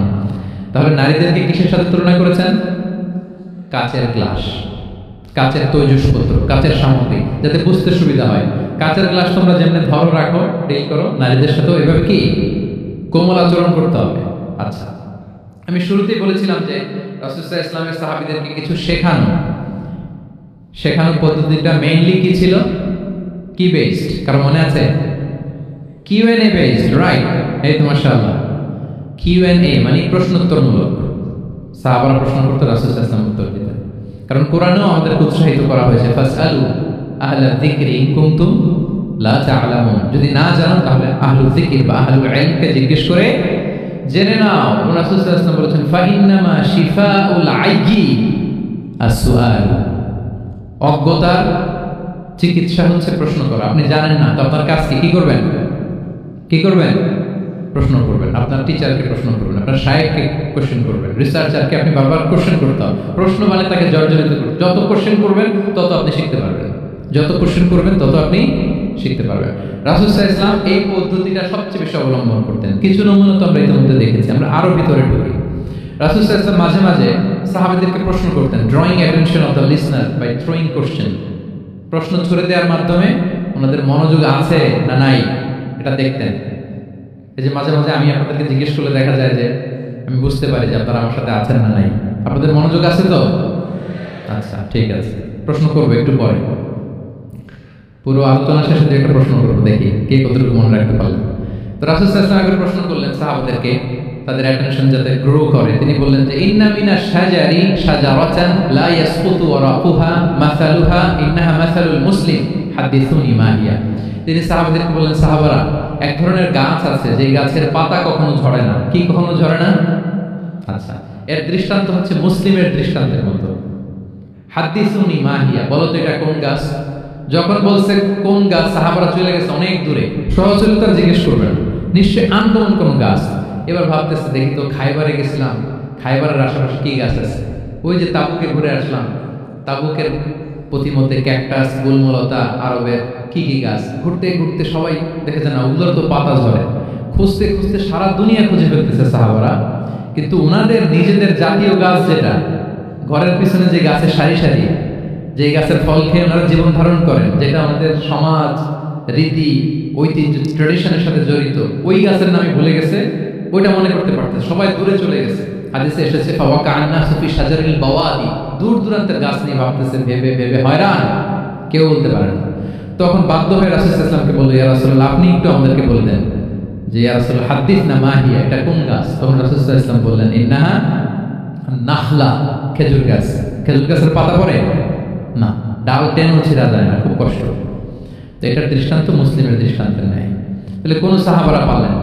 পরবর্তীতে হাদিসের যিনি বর্ণনাকারী আব্দুল্লাহ ইবনে ওমর, তখন ছোট ছিলেন, বাড়িতে যাওয়ার পথে ওমর রাদিয়াল্লাহু তাআলা আনহুকে বলতেছেন যে, বাবা, আব্বা, এটা যে খেজুর গাছ আমার কিন্তু মাথায় আসছিল। তোমার ফারুক বলেন, বলো কি তোমার মাথায় আসছিল, তুমি বললে না কেন? উনি বলে নাই কারণ সিনিয়র সাহাবারা পারতেছে না, বাচ্চা তারা কেউ পারে না, আমি ছোট মানুষ বইলে আবার কোন বিপদে পড়ি। বিনয়ী মানুষ, উনি আর বলেন নাই, লাজুকতাও কাজ করতেছিল। তোমার ফারুক বলেন, যদি আজকে তুমি এটার উত্তর নবীর সামনে দিতে পারতা, আমার বুকটা এত বড় হয়ে যেত নবীর সামনে। লাল কপাল বিশিষ্ট উট পেলে আরবরা যত খুশি হয়, আজকে আমি তার চেয়ে বেশি খুশি হয়ে যেতাম। তাহলে ওমর ফারুক রাদিয়াল্লাহু তাআলা আনহু, ওনার ছেলে আব্দুল্লাহ ইবনে ওমর, উনি এটার উত্তর ধরতে পারছেন, কিন্তু উনি বলেন নাই। তাহলে দেখেন রাসূল সাল্লাল্লাহু আলাইহি ওয়াসাল্লাম এরকম কোশ্চেন করতেন, কোশ্চেন করে তারপরে উত্তরটা বলতেন, এতে আর মানুষ ভুলে না। বাংলা একটা কথা আছে যে, শিখেছো কোথায়, ঠেকেছি যেথায়। জিজ্ঞেস করছে, পারি না মনে আসে না, হঠাৎ করে যখন উত্তরটা বলে, এইটা যেরকম মনে থাকে আজীবন, অন্য কিছু থাকবে না। একটু যদি ঠেকে পারতেছি না, বুঝতেছি না, এরপর যখন বুঝাই দেওয়া হয়, ভালো করে শিখে নেই, এইটা আজীবন মনে থাকে ব্রেনে। এই পদ্ধতিটা রাসূল সাল্লাল্লাহু আলাইহি ওয়াসাল্লাম অবলম্বন করতেন। প্রশ্ন করে অপারগ করে দিতেন, কেউ পারে না, এরপর রাসূল সাল্লাল্লাহু আলাইহি ওয়াসাল্লাম বুঝিয়ে বলতেন, সবার একেবারে ব্রেনের মধ্যে, মস্তিষ্কে এটা গেঁথে দিত। তাহলে প্রশ্ন ছুটতেন। আচ্ছা, এরকম অনেক হাদিস আপনারা পাবেন রাসূল সাল্লাল্লাহু আলাইহি ওয়াসাল্লাম প্রশ্ন করে তারপরে উত্তর দিয়েছেন। আতাদরুনা মাল গীবা, তোমরা কি জানো গীবত কি? সাহাবারা বলে, আল্লাহ রাসূল ভালো জানেন। যিকরাকা আখাকা বিমা ইয়াকরা, বলে দিলেন। আতাদরুনা মানিল মুফলিস, তোমরা কি জানো মুফলিস কে? এইভাবে প্রশ্ন করতে করতে সাহাবাদেরকে শিখাতেন। আচ্ছা, আল্লাহ রাসূল সাল্লাল্লাহু আলাইহি ওয়াসাল্লামের আরেকটা অভ্যাস ছিল, প্রশ্নের পিঠে প্রশ্ন ছুড়ে দেওয়া। মানে কোন সাহাবী যদি প্রশ্ন করতো, রাসূল সাল্লাল্লাহু আলাইহি ওয়াসাল্লাম তো উত্তর দিয়ে জানিয়ে দিতেন। মাঝে মাঝে জানিয়ে না দিয়ে প্রশ্নের পিঠে আবার উনি কি করতেন? প্রশ্ন ছুড়ে দিতেন। এটাও পাওয়া যায়। আচ্ছা, এক সাহাবী এসে বলে, ইয়া রাসূলুল্লাহ মাতা সাআ, হে নবী, কিয়ামত কখন হবে? রাসূল সাল্লাল্লাহু আলাইহি ওয়াসাল্লাম কখন হবে উত্তর না দিয়ে প্রশ্ন করলেন, ওয়া মাযা আ'দাততা লাহা, কিয়ামতে তোমার কি প্রিপারেশন, আগে ওইটা বলো। কিয়ামত কবে হবে জানার জন্য এত ব্যতিব্যস্ত, আগে বলো হোয়াটস ইউর প্রিপারেশন ফর কিয়ামত, তোমার কি প্রস্তুতি? তাহলে আরেকটা প্রশ্ন। প্রশ্নের বিপরীতে উনি উত্তর না দিয়ে উনি আবার কি করলেন? সবাই বলুন তো, উনি আবার কি করলেন? উনি নিজে আবার প্রশ্ন করলেন। তুমি জিজ্ঞেস করলে কিয়ামত কবে, তুমি বলো কিয়ামতের প্রিপারেশন কি নিছো বলো। তো সে বলে যে, লা শাই ইয়া রাসূলুল্লাহ, আমার কোনো প্রিপারেশন নাই, ইল্লা আন্নী উহিব্বুল্লাহ ওয়া রাসূলা, শুধু একটা জিনিসই আছে যে আমি আল্লাহ এবং আল্লাহর রাসূলকে ভালোবাসি। রাসূল সাল্লাল্লাহু আলাইহি ওয়াসাল্লাম বললেন, আনতা মা মান আহবাবতা, তুমি যাদেরকে ভালোবাসো তাদের সাথেই জান্নাতে থাকবে। আল্লাহ আল্লাহর রাসূলকে ভালোবাসো, তাদের সাথে তুমি কই থাকবে? জান্নাতে থাকবে। তাহলে প্রশ্নের পিঠে প্রশ্ন ছুড়ে দেওয়া। এরপর একই প্রশ্নের জবাবে ভিন্ন ভিন্ন জনকে ভিন্ন ভিন্ন উত্তর দিয়েছেন রাসূল সাল্লাল্লাহু আলাইহি ওয়াসাল্লাম। এটাকে এডুকেশনের ভাষায় বলে পার্সোনালাইজেশন। কি বলে? মানে যার যেটা লাগবে। শিক্ষক ভালো বুঝে, কয়েকটা ক্লাস নিলে উনি বুঝে ফেলে যে কার রিসিভিং ক্যাপাসিটি কতদূর, কার কোনটাতে ঘাটতি, কার কোনটাতে সমস্যা। একজন আদর্শ শিক্ষক, একজন চৌকস শিক্ষক, তিনি খুব সহজে এটা ধরে ফেলেন। রাসূল সাল্লাল্লাহু আলাইহি ওয়াসাল্লাম হি was a very good observer.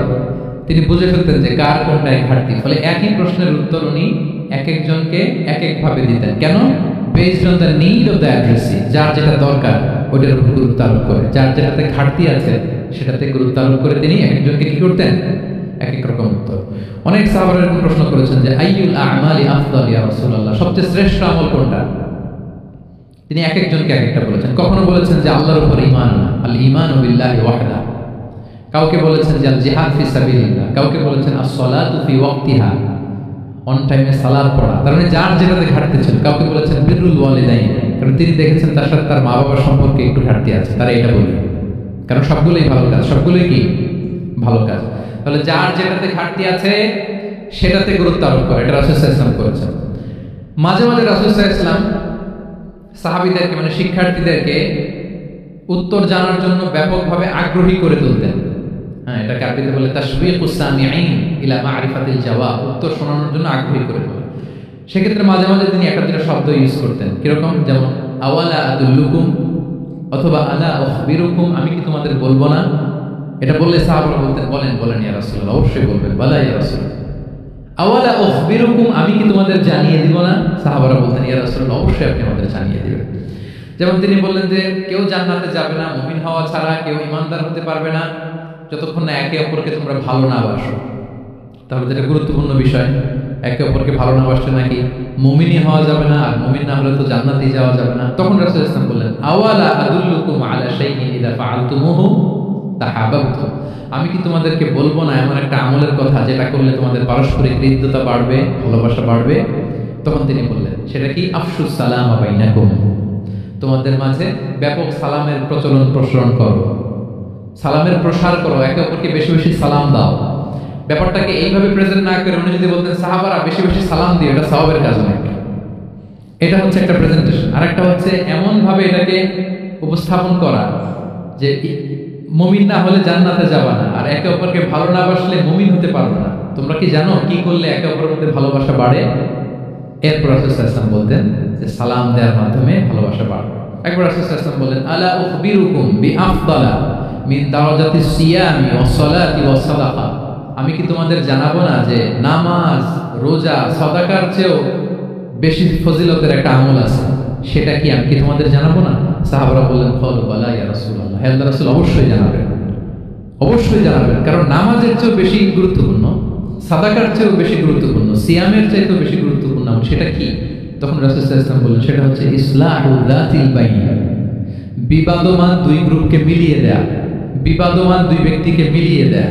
এটা নফল নামাজ, নফল সাদাকা, নফল রোজার চেয়েও বেশি কি ফজিলতপূর্ণ, বেশি গুরুত্বপূর্ণ। আমরা তো মনে করি শুধু নামাজ পড়লেই বোধহয় আমি অনেক সওয়াব পেলাম, রোজা রাখলেই সওয়াব পেলাম, শুধু জিকির করলে, সাদাকা করলেই সওয়াব পেলাম।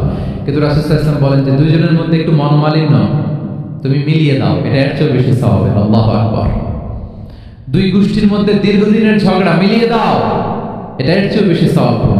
রাসূল সাল্লাল্লাহু আলাইহি ওয়াসাল্লাম মক্কা থেকে মদিনায় যেয়ে কি করেছেন? আউস এবং খাজরাজের দীর্ঘদিনের যুদ্ধ 1 ঘন্টার মধ্যে কি settle down. He was a very good mediator and arbitrator, চমৎকার মধ্যস্থতা করতে জানতেন তিনি।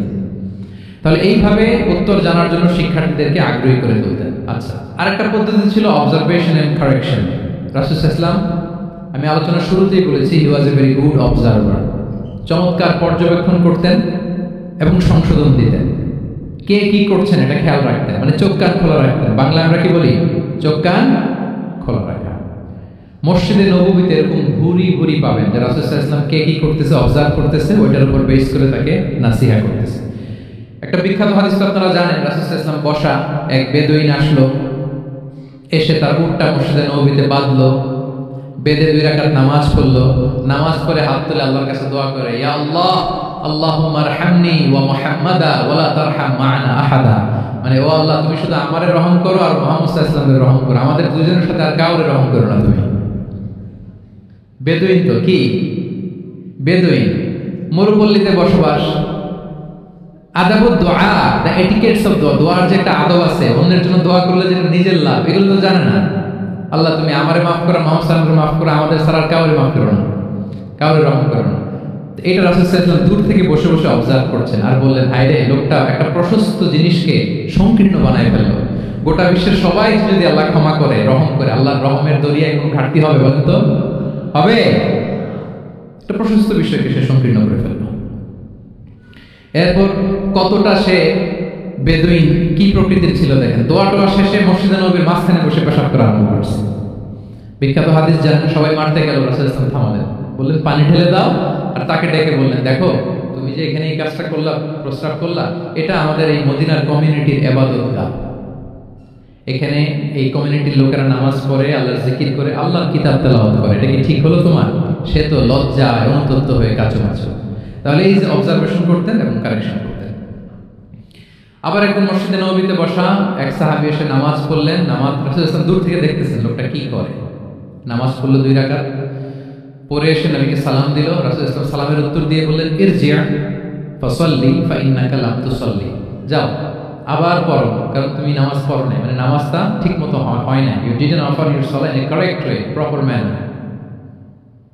ওই সাহাবী যে আবার 2 রাকাত পরে আসলেন, রাসূল সাল্লাল্লাহু আলাইহি ওয়াসাল্লাম একই কথা বললেন, ইরজি' সাল্লি ফাইন্নাকা লাম তুসাল্লি, হয়নি নামাজ, আবার পড়ো।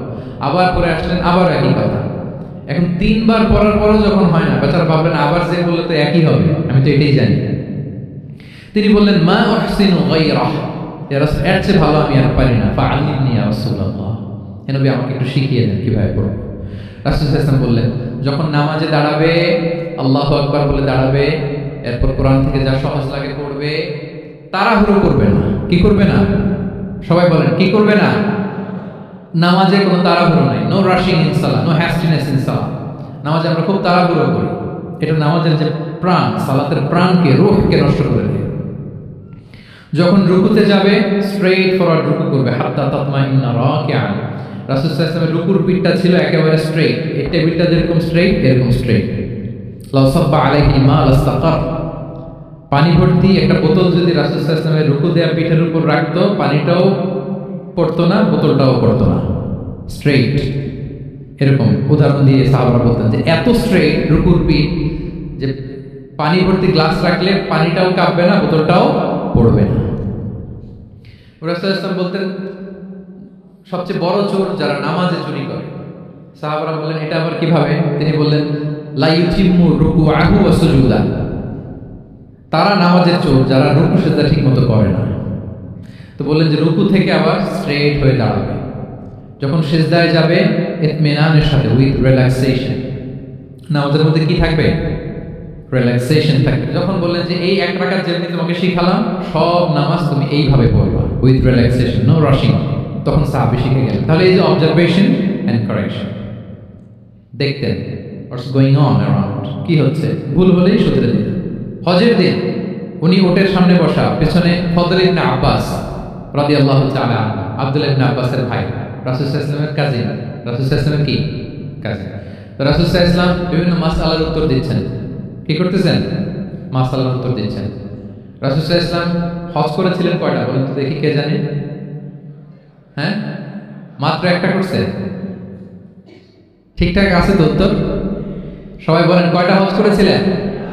হ্যাঁ, আসলে রাসূল সাল্লাল্লাহু আলাইহি ওয়াসাল্লাম কেবলমাত্র জীবনে কয়টা হজ করেছেন? একটা হজ করেছেন, 4টা উমরা করেছেন। আচ্ছা, এবার যেহেতু একটা হজ করেছেন, মানুষের অনেক ভুল হয়ে যাওয়া তো খুব স্বাভাবিক। কি বলেন? স্বাভাবিক না? স্বাভাবিক। ফলে 10 জিলহজ, যেটা ভেরি হ্যাকটিক ডে, একদিনে অনেক কাজ করতে হয়, 5টা কাজ। জামরায় স্টোনিং করতে হয়, পাথর মারো, স্লটার করো, প্রাণী জবাই করো, মাথার চুল ফেলে দাও, আবার চলে যায় মক্কায়, ফরজ তাওয়াফ করো, সাই করো, ফিরে আসো। এই যে 5টার সিকোয়েন্স অনেকে রাখতে পারে না, ভুল করে ফেলে। এখন 1400 বছর পরে, মুআল্লিমরা এত তালিমের পরেও আমরা ভুল করে ফেলি। তাহলে ওই সময় কি হয়েছিল বলেন? এটা ছিল প্রথম হজ।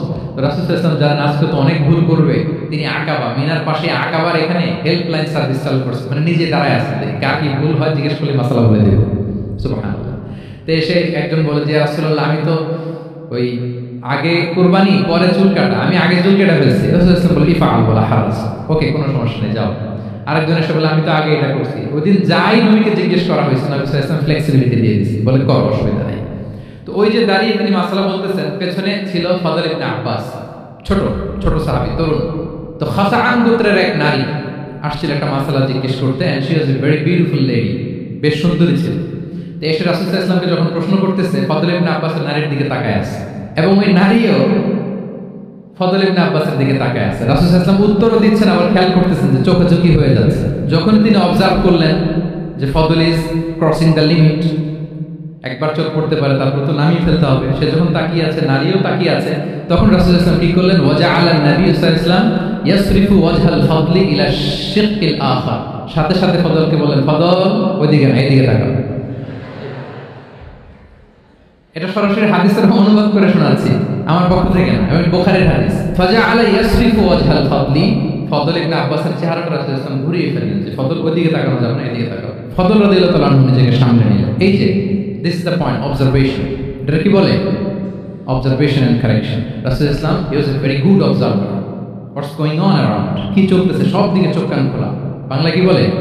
বাংলায় বললে বুঝবেন ভালো, চোখ কান খোলা রাখতে হবে। তো রাসূল ইসলাম খেয়াল করলেন এবং ওনার চেহারা ঘুরিয়ে দিলেন। এভাবে তিনি কেউ ভুল করলে শুধরে দিতেন। এবং শুধরে দেওয়ার আরেকটা নিয়ম রাসূল সাল্লাল্লাহু আলাইহি ওয়াসাল্লাম, আল্লাহু আকবার, অনেক পয়েন্টস এখানে, যে কিভাবে তিনি অন্যের ভুল শুধরাতেন। কিভাবে ভুল শুধরাতেন? আমরা কিভাবে ভুল শুধরাই? বাংলাদেশের যে টেন্ডেন্সি, কেউ ভুল করলে আর মাইক্রোফোন যদি পাই যে মাহফিলে, এইবার তো পাইছি ওই বেটারে, ও কাফের, ওর দাদা কাফের, ওর 14 গোষ্ঠী কাফের, ও মারা যাওয়ার পরে যেখানে কবর দিবে, ওই কবরের উপর যে ঘাস উঠবে, ওই ঘাস যে গরু খাবে, ওই গরুর দুধ যে খাবে, ও কাফের। আমি জাস্ট সিনারিওটা আপনাদের সাথে শেয়ার করি যে নিয়ম হচ্ছে কি। লেটস সে আমার একজন কো স্পিকার কোনো কিছু একটা ভুল করে ফেলছে, তার জানা নাও থাকতে পারে, আবার আমারও একটা জিনিস জানা নাও থাকতে পারে। কেউ ভুল করলে শুধরানোর নিয়ম হচ্ছে সে যে ভুলটা করলো এটা যে ভুল এটা জানানো। যে অনেকে এরকম এরকম বলে, আসলে এটা ঠিক না, বরং ঠিক হচ্ছে এটা, এবং এর পক্ষে দলিল হচ্ছে এটা, জাস্ট এটা বলে দাও। এটা যদি বলে দেয় তাহলে কি হবে? যখন ওই যে ভুল করছে সে যখন শুনবে, তার নাম তো আর বলা হয়নি, সে তো বুঝে যাবে এটা তো আমি ভুলটা করছি, ফলে আমি শুধরে গেলাম, ওই লোক শুধরে যাবে। আর বাকি যারা লিসেনার, শ্রোতা, তারা সবাই সতর্ক হয়ে যাবে। তাইলে যেটা উদ্দেশ্য ছিল কাউকে শুধরানো, ওটা হয়ে গেছে না? কারণ নাম নেওয়া প্রয়োজন হয়েছে? বলেন তো, রাসূল সাল্লাল্লাহু আলাইহি ওয়াসাল্লাম যখন কাউকে কারেক্ট করতেন তখন কখনো কারো নাম ধরে শুধরাতেন না, কারেক্ট করতেন না। আল্লাহু আকবার। নাম ধরে শুধরাতেন না, পাছে না সে লজ্জা পেয়ে যায়, পাছে না সে বিব্রত হয় মানুষের সামনে। সুবহানাল্লাহ। অন্যের রাইটস, অন্যের ব্যক্তিত্বের ব্যাপারে কতটা মর্যাদাশীল ছিলেন। কারণ কারো নাম ধরে তো আমার শুধরানোর দরকার নেই, এটা যে ভুল, সোসাইটিকে এটা জানালেই হবে। তাহলে যে ভুল করছে সে শুধরে গেল, বাকিরা সতর্ক হয়ে গেল, ঠিক না? আচ্ছা, 3 সাহাবী মিলে একবার ভাবলো রাসূল সাল্লাল্লাহু আলাইহি ওয়াসাল্লাম বাড়িতে কি কি আমল করে, আমরা একটু আম্মাজানদের জিজ্ঞেস করি, তাহলে আমরাও আমাদের আমলটা একটু বাড়াবো। যে জিজ্ঞেস করলো যে আম্মাজানরা একটু বলেন তো উনি বাসায় কি কি ইবাদত করে, কতটুকু কোরআন পড়ে, তাহাজ্জুদ কেমনে পড়ে। আম্মাজানরা বর্ণনা দিলেন। বর্ণনা শোনার পরে কান্নাহুম তাকাল্লুহা, ওনাদের কাছে একটু কম মনে হলো, মানে অনেক এক্সপেকটেশন নিয়ে আসছিল। তারা ভাবছিল রাতে ঘুমাই না, সারা রাত তাহাজ্জুদ আর কান্নাকাটি করে রাসূল সাল্লাল্লাহু আলাইহি ওয়াসাল্লাম কাটায় না, তাদের এরকম একটা ধারণা ছিল। কিন্তু এসে শুনে যে না, এসার পরে নাকি ঘুমোতে যায়, অনেকক্ষণ ঘুমিয়ে এসে মাঝরাতে নাকি উঠে। যা যা বর্ণনা শুনলো কান্নাহুম তাকাল্লুহা, এদের কাছে একটু কম মনে হলো। তো একজন বলতে আরে কম না, আইনা নাহনু মিন রাসূলিল্লাহ, কোথায় আল্লাহ রাসূল আর কোথায় আমরা। গফিরা লাহু মা তাকাদ্দামা মিন যামবিহি ওয়া মা তাআখার, ওনার তো আগের পরের সব গুনাহই মাফ, আদতে তো গুনাহই নেই, নবীরা তো মাসুম। তো ওনার সাথে কি আমাদের তুলনা, আমাদের তো কম করলে হবে না, তো কি করতে হবে? একজন বলে যে আজকে থেকে আমি আর ঘুমাবোই না, সারা রাত তাহাজ্জুদ করব। আরেকজন বলে আমি আর না খেয়ে মানে রোজা ছাড়া থাকবো না, আমি সাওমে বিসাল করবো, সারা বছর রোজা রাখবো, যা করে আল্লাহ, রোজা থামাবো না, আমি রেগুলার রোজা রেখেই যাই। আরেকজন বলে আমি আর আমার স্ত্রীদের কাছেই যাব না, আমি সন্ন্যাসী জীবন নিয়ে নিলাম, আমি সন্ন্যাসী থাকবো, স্ত্রীদের সাথে মেলামেশাতে এই আমি যাব না, আমি এটা থেকে বিরত থাকবো। এই কথা যখন রাসূল সাল্লাল্লাহু আলাইহি ওয়াসাল্লামের কানে গেল, রাসূল সাল্লাল্লাহু আলাইহি ওয়াসাল্লাম রেগে গেলেন। রেগে গিয়ে সাহাবীদেরকে জড়ো করলেন। জড়ো করে তিনি বলতে আরম্ভ করলেন, আনতুমুল্লাযীনা কুলতুম কাযা ওয়া কাযা, আচ্ছা তোমাদের মধ্যে কে কে নাকি এরকম এরকম বলছে। সুবহানাল্লাহ। তিনি বলতে পারতেন, এই আব্দুল্লাহ স্ট্যান্ড আপ, দাঁড়াও, আব্দুর রহিম দাঁড়াও, এই আব্দুল সাত্তার তুমি নাকি বলছো যে সারা রাত, এটা একটা কথা বললে তুমি নাকি বলছো যে সারা বছর রোজা, এটা তুমি কি কথা বলতো, ভুল কাজ করছো, এটাও জানো না তুমি নাকি বলছো স্ত্রীদের সাথে মিশবে না। এরকম যদি Abdullah, Abdur Rahman, just for example, এভাবে দাঁড় করিয়ে যদি নাম ধরে ধরে বলতেন, ওনারা সাহাবীদের সামনে লজ্জিত হতেন না? না। আনতুমুল্লাযীনা কুলতুম কাযা ওয়া কাযা, এটাই রাসূল সাল্লাল্লাহু আলাইহি ওয়াসাল্লামের কাউকে কারেক্ট করার, তাসহিহ করার অভ্যাস ছিল। মা বালু আকওয়ামিন ইয়াকুলুনা কাযা ওয়া কাযা, মাঝে মাঝে বলতেন মা বালু আকওয়ামিন ইয়াফআলুনা কাযা ওয়া কাযা, তোমাদের মধ্যে কেউ কেউ নাকি এমনটা বলে, তোমাদের মধ্যে কেউ কেউ নাকি এমনটা করে। কই আমি তো রাতে ঘুমাই আবার সালাত পড়ি, কই আমি তো রোজা রাখি সোম বৃহস্পতি, বাকি দিনগুলোতে খাই, কই আমি তো আমার স্ত্রীদের সাথে মেলামেশা করি। এই সব কিছুকে ব্যালেন্স করেও তো আমার নবুয়তির তো আমার কোনো সমস্যা হয় নাই, আল্লাহ বিরোধী তো সমস্যা হয় নাই। ওয়াল্লাহি ইন্নী লা আখশাকুম লিল্লাহি ওয়া আতকাকুম লাহ, আল্লাহর শপথ আমি তোমাদের চাইতে আল্লাহকে বেশি ভয় করি, আমি তোমাদের চাইতে বেশি মুত্তাকি। তারপরেও এরকম ব্যালেন্স লাইফ লিড করাতে আমার তো কোনো সমস্যা হয় না, তোমাদের কেন সমস্যা হবে, তোমরা এটা কোথায় পেলে? ফামান রাগিবা আন সুন্নতি ফালাইসা মিন্নি, জেনে রাখবা আমি যে স্ট্যান্ডার্ড ঠিক করে দিয়েছি এটাই সর্বশ্রেষ্ঠ ইবাদত, এর বাইরে যে কেউ যদি কিছু করে আমার সুন্নতের বাইরে, সে আমার দলভুক্ত হতে পারবে। সুবহান। এরকম যখন ধমক দিয়ে শাসিয়ে দিলেন, যেই 3 জন সাহাবী এই কথা বলছিল ওনারা তো শুধরে গেলেন, ওনারা তো টের পাচ্ছেন যেগুলো আমাদের কি বলতেছে, ওনারা টের পাচ্ছেন না, শুধরে গেলেন, আর বাকিরা সতর্ক হয়ে গেল। আল্লাহু আকবার। সো এটা হচ্ছে কারেক্ট করার নিয়ম।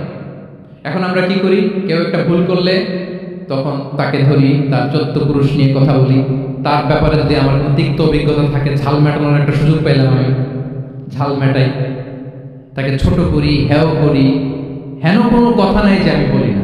একটাও কি রাসূল সাল্লাল্লাহু আলাইহি ওয়াসাল্লামের সুন্নাহর মধ্যে পড়ে? বলেন তো না। তাহলে মন গড়া পদ্ধতিতে আমরা কাউকে সংশোধন করতে চাচ্ছি না, আর এইভাবে করলে সংশোধন হবেও না। সে মানবিক কারণেই তার ইগোইস্টিক প্রবলেম চলে আসবে, যে সে আমাকে ছোট করলো, আমার নাম ধরে সে এত মানুষের সামনে অপমান করলো, সে হয়তো শুধরানোর যে রাস্তাটা ছিল ওইটাও বন্ধ হয়ে গেল, ঠিক কিনা বলেন? তাহলে রাসূল সাল্লাল্লাহু আলাইহি ওয়াসাল্লাম এভাবে শুধরাতেন। আর তা'মিন ফি তাসওয়িবিল আখতা, কারো ভুল শুধরাতে গেলে ইন জেনারেলি শুধরাতেন, যাদের শুধরানোর তারা শুধরে যেত, বাকিরা সতর্ক হয়ে যেত। আচ্ছা, আরেকটা পদ্ধতি ছিল ক্লিয়ার মিসকনসেপশন। কারো মিসকনসেপশন থাকলে রাসূল সাল্লাল্লাহু আলাইহি ওয়াসাল্লাম এটা ক্লিয়ার করে দিতেন। এক সাহাবী মনে করতেন ভালো জামা পরলে বুঝি অহংকার হয়। তিনি খুব সুন্দর ছিলেন দেখতে, খুব ভালো পোশাক পরতে পছন্দ করতেন। তিনি একবার বললেন, ইয়া রাসূলুল্লাহ, ভালো পোশাক পরলে কি অহংকার হয়? রাসূল সাল্লাল্লাহু আলাইহি ওয়াসাল্লাম বললেন, না। ইয়া রাসূলুল্লাহ, আমি ভালো জুতা পরতে পছন্দ করি, এটা কি অহংকার হয়? না, এটা অহংকার হয়। আমি মানুষকে খুব খাওয়াতে পছন্দ করি এবং আমি চাই আমার চেয়ে যেন কেউ এটা এই কাজে আঘাত না পারে, আমি খাওয়াবো, এটা কি অহংকার? রাসূল ইসলাম বললেন, না, এটা অহংকার না।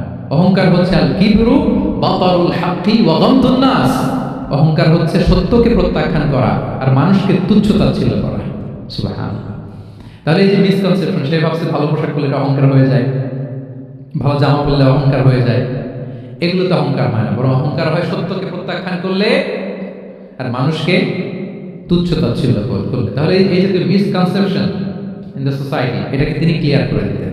আচ্ছা, রাসূল সাল্লাল্লাহু আলাইহি ওয়াসাল্লাম প্র্যাকটিক্যালি শেখানোর চেষ্টা করতেন। কি করতেন?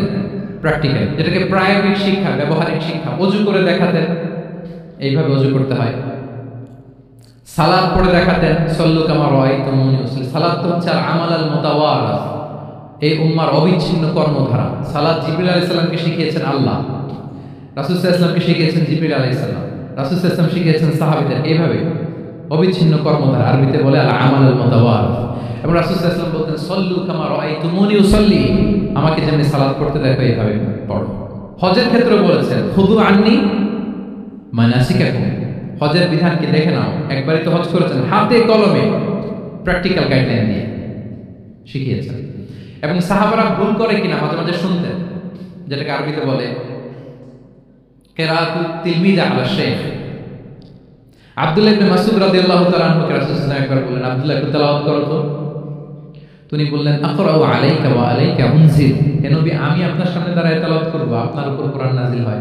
রাসূল সাল্লাল্লাহু আলাইহি ওয়াসাল্লাম বললেন যে, ইন্নী উহিব্বু আন আসমাআহু মিন গায়রি, হে আব্দুল্লাহ ইবনে মাসউদ, আমি কোরআন তেলাওয়াত তোমাদেরকে শোনাতে যেমনি পছন্দ করি, তোমরা কেউ পড়বা আর আমি শুনবো, এটাও খুব পছন্দ করি। কারণ উনি প্ল্যান করে রাখছেন আব্দুল্লাহ ইবনে মাসউদ কি হবেন, তিনি কিছুদিন পরে উম্মার শিক্ষক হবেন। ওইখানে আবার ভুল করে ফেলেন কিনা উনি জাজ করতেছেন। তখন আব্দুল্লাহ ইবনে মাসউদ রাদিয়াল্লাহু তাআলা সূরা নিসা তেলাওয়াত করে শোনালেন। তাহলে রাসূল সাল্লাল্লাহু আলাইহি ওয়াসাল্লামের একটা পন্থা ছিল, তিনি শুনতেন আবার শোনাতেন। কি করতেন? শুনতেন, প্রতি রমাদানে যতটুকু কোরআন নাযিল হয়েছে তিনি জিবরিল আলাইহিস সালামকে শোনাতেন, তারপরে জিবরিল আলাইহিস সালাম পুরো কোরআন রাসূল সাল্লাল্লাহু আলাইহি ওয়াসাল্লামকে শোনাতেন। এটা ছিল একটা টেকনিক। আচ্ছা, রাইটিং মেথড, আমরা যেমনি লিখি, অ্যাসাইনমেন্ট, প্রেজেন্টেশন, লেখার মাধ্যমে জ্ঞান বিতরণ, জ্ঞান অর্জন, এটা কম ছিল। আমি আগেই বলেছি মেইনলি ছিল oral based and QnA based, কিন্তু লেখা তো কাছে ছিলই না তা না। লেখা জানতো, হাতে গোনা অল্প কিছু সাহাবী মক্কায় লিখতে জানতেন, পড়তে জানতেন। মদিনাতেও ইহুদিরা জানতো, কিন্তু অন্যান্যরা, আরবরা, তাদের মধ্যে লেখার যে কালচার, এটা ওইভাবে গড়ে ওঠেনি। জানতেন অল্প সংখ্যক লোক। যেমন ওহী লেখক সাহাবী ছিলেন ইবনে কাসিরের বর্ণনার মধ্যে 23 জন। কয়জন? ওনারা খেজুর গাছের ছালে, পাথরে, চামড়ায়, প্রাণীর 4টা হাড়ের মধ্যে কোরআন লিখে রাখতেন। এবং রাসূল সাল্লাল্লাহু আলাইহি ওয়াসাল্লাম কোরআন ছাড়া অন্য কিছু ওনার কাছ থেকে যেন লিখে রাখা না হয়, এই মর্মে আদেশ জারি করেছেন, লা তাকতুবু আন্নী গায়রাল কুরআন ওয়া মান কাতাবা আন্নী গায়রাল কুরআনি ফালইয়ামহু, কোরআন ছাড়া কিছু লিখা না। তাহলে কোনটা আমার কথা আর কোনটা আল্লাহর কথা মিক্স আপ হয়ে যাবে। কিন্তু কোরআন যখন অধিকাংশ রেকর্ডেড হয়ে গেল, তখন তিনি হাদিস সংরক্ষণের জন্য, লেখার জন্য পারমিশন দিয়ে দিলেন। যেমন মক্কা বিজয়ের ভাষণের পরে ইয়ামান থেকে আসা এক লোক আবু শাহ বলছে, রাসূলুল্লাহ, আপনার ভাষণটা আমার একটু লিখে দিলে ভালো হয়। কি দিলে? লিখে দিলে। রাসূল ইসলাম সাহাবাদেরকে বললেন, উক্তুবু লি আবি শাহ, ঠিক আছে, এই ইয়ামানি ভিজিটর, তাকে আমার ভাষণটা তোমরা লিখে দাও। তাহলে এই লেখার পদ্ধতিটা খুব কম ছিল। রাসূল সাল্লাল্লাহু আলাইহি ওয়াসাল্লাম নিজে লিখতেন না, কাতিবে ওয়াহিদের দিয়ে লেখাতেন, কোরআন লেখাতেন। 7ম হিজরিতে যখন সুপার পাওয়ারদেরকে চিঠি লিখিয়েছিলেন, কাতিবে ওয়াহিদেরকে দিয়ে চিঠি লিখিয়েছেন, এটা রাসূল সাল্লাল্লাহু আলাইহি ওয়াসাল্লাম করতেন। আচ্ছা, সফট স্কিল ডেভেলপমেন্টের ব্যাপারে রাসূল সাল্লাল্লাহু আলাইহি ওয়াসাল্লাম উদ্বুদ্ধ করেছেন। লার্নিং ফরেন ল্যাঙ্গুয়েজ, যেটা কমিউনিকেশন স্কিল, ভাষা জানা, এটা খুব জরুরি। আরবি, ইংরেজি, বাংলা, 3টা ভাষা জানেন কে কে? দেখি ছাত্রদের মধ্যে প্যারালাল, লাইক নেটিভ আর নেয়ার নেটিভ, 5-7 জন আছে না? ল্যাঙ্গুয়েজ আরো ভালো জানতে হবে। আরবিতে একেবারে ফ্লুয়েন্ট হতে হবে, ইংরেজিতে ফ্লুয়েন্ট হতে হবে। এই 2টা ল্যাঙ্গুয়েজ যদি আপনার হাতে থাকে, you can win the world for sure, I am telling you. গোটা বিশ্ব আপনি জয় করে ফেলতে পারবেন। তাহলে আইআইইউসি তো এটার সেন্টার, খুব চমৎকার সুযোগ এখানে আছে আরবিতে মাস্টার হওয়া, ইংরেজিতে মাস্টার হওয়া। তাহলে সফট স্কিল ডেভেলপমেন্টের ব্যাপারে রাসূল ইসলাম উৎসাহিত করেছেন। কিভাবে? ইহুদিরা যখন চিঠি লিখতো, কোন ভাষা লিখতো জানেন? হিব্রু ভাষা, হিব্রু ল্যাঙ্গুয়েজ। এখন এইটা বোঝার জন্য রাসূল ইসলাম এক ইহুদিকে হায়ার করতে হতো, যে তুমি একটু পরে বলো তো ওরা কি লিখলো, আচ্ছা এটা লিখছে। এর বিপরীতে রাসূল যখন আবার চিঠি লিখবেন তখন এক ইহুদিকে ডাকতে হতো যে আমি বলতেছি আরবিতে, তুমি এটা হিব্রুতে ট্রান্সলেট করে পাঠাও। তো যেহেতু ইহুদিরা বিশ্বাসঘাতকতার অনেকগুলো ইনসিডেন্ট আছে, ট্রেজারি, বিট্রেয়াল ইনসিডেন্ট অনেকগুলো আছে, রাসূল ইসলাম বললেন আমি ইহুদিদেরকে বিশ্বাস করতে পারি না, কারণ একজনটা নিয়ে আসলাম, চিঠি একটা লিখছে একটা, সে অর্থ শোনাইলো আরেকটা, আমি বললাম লিখতে একটা, সে বিশ্বাসঘাতকতা করে লিখে দিল আরেকটা, তাহলে ঝামেলা হয়ে যাবে না? রাসূল ইসলাম তিনি যায়েদ ইবনে সাবিত রাদিয়াল্লাহু তাআলা আনহুকে বললেন তুমি এই হিব্রু ল্যাঙ্গুয়েজ শিখবা, শিখে আমার পক্ষ থেকে অন বিহাফ অফ মি তুমি জুইশদেরকে চিঠি লিখবা, ওদের চিঠি আসলে তুমি আমারে পড়ে শোনাবা। ইন্নী লা আমানু আলা ইয়াহুদ ফি কিতাবি, আমি ইহুদিদেরকে বিশ্বাস করি না।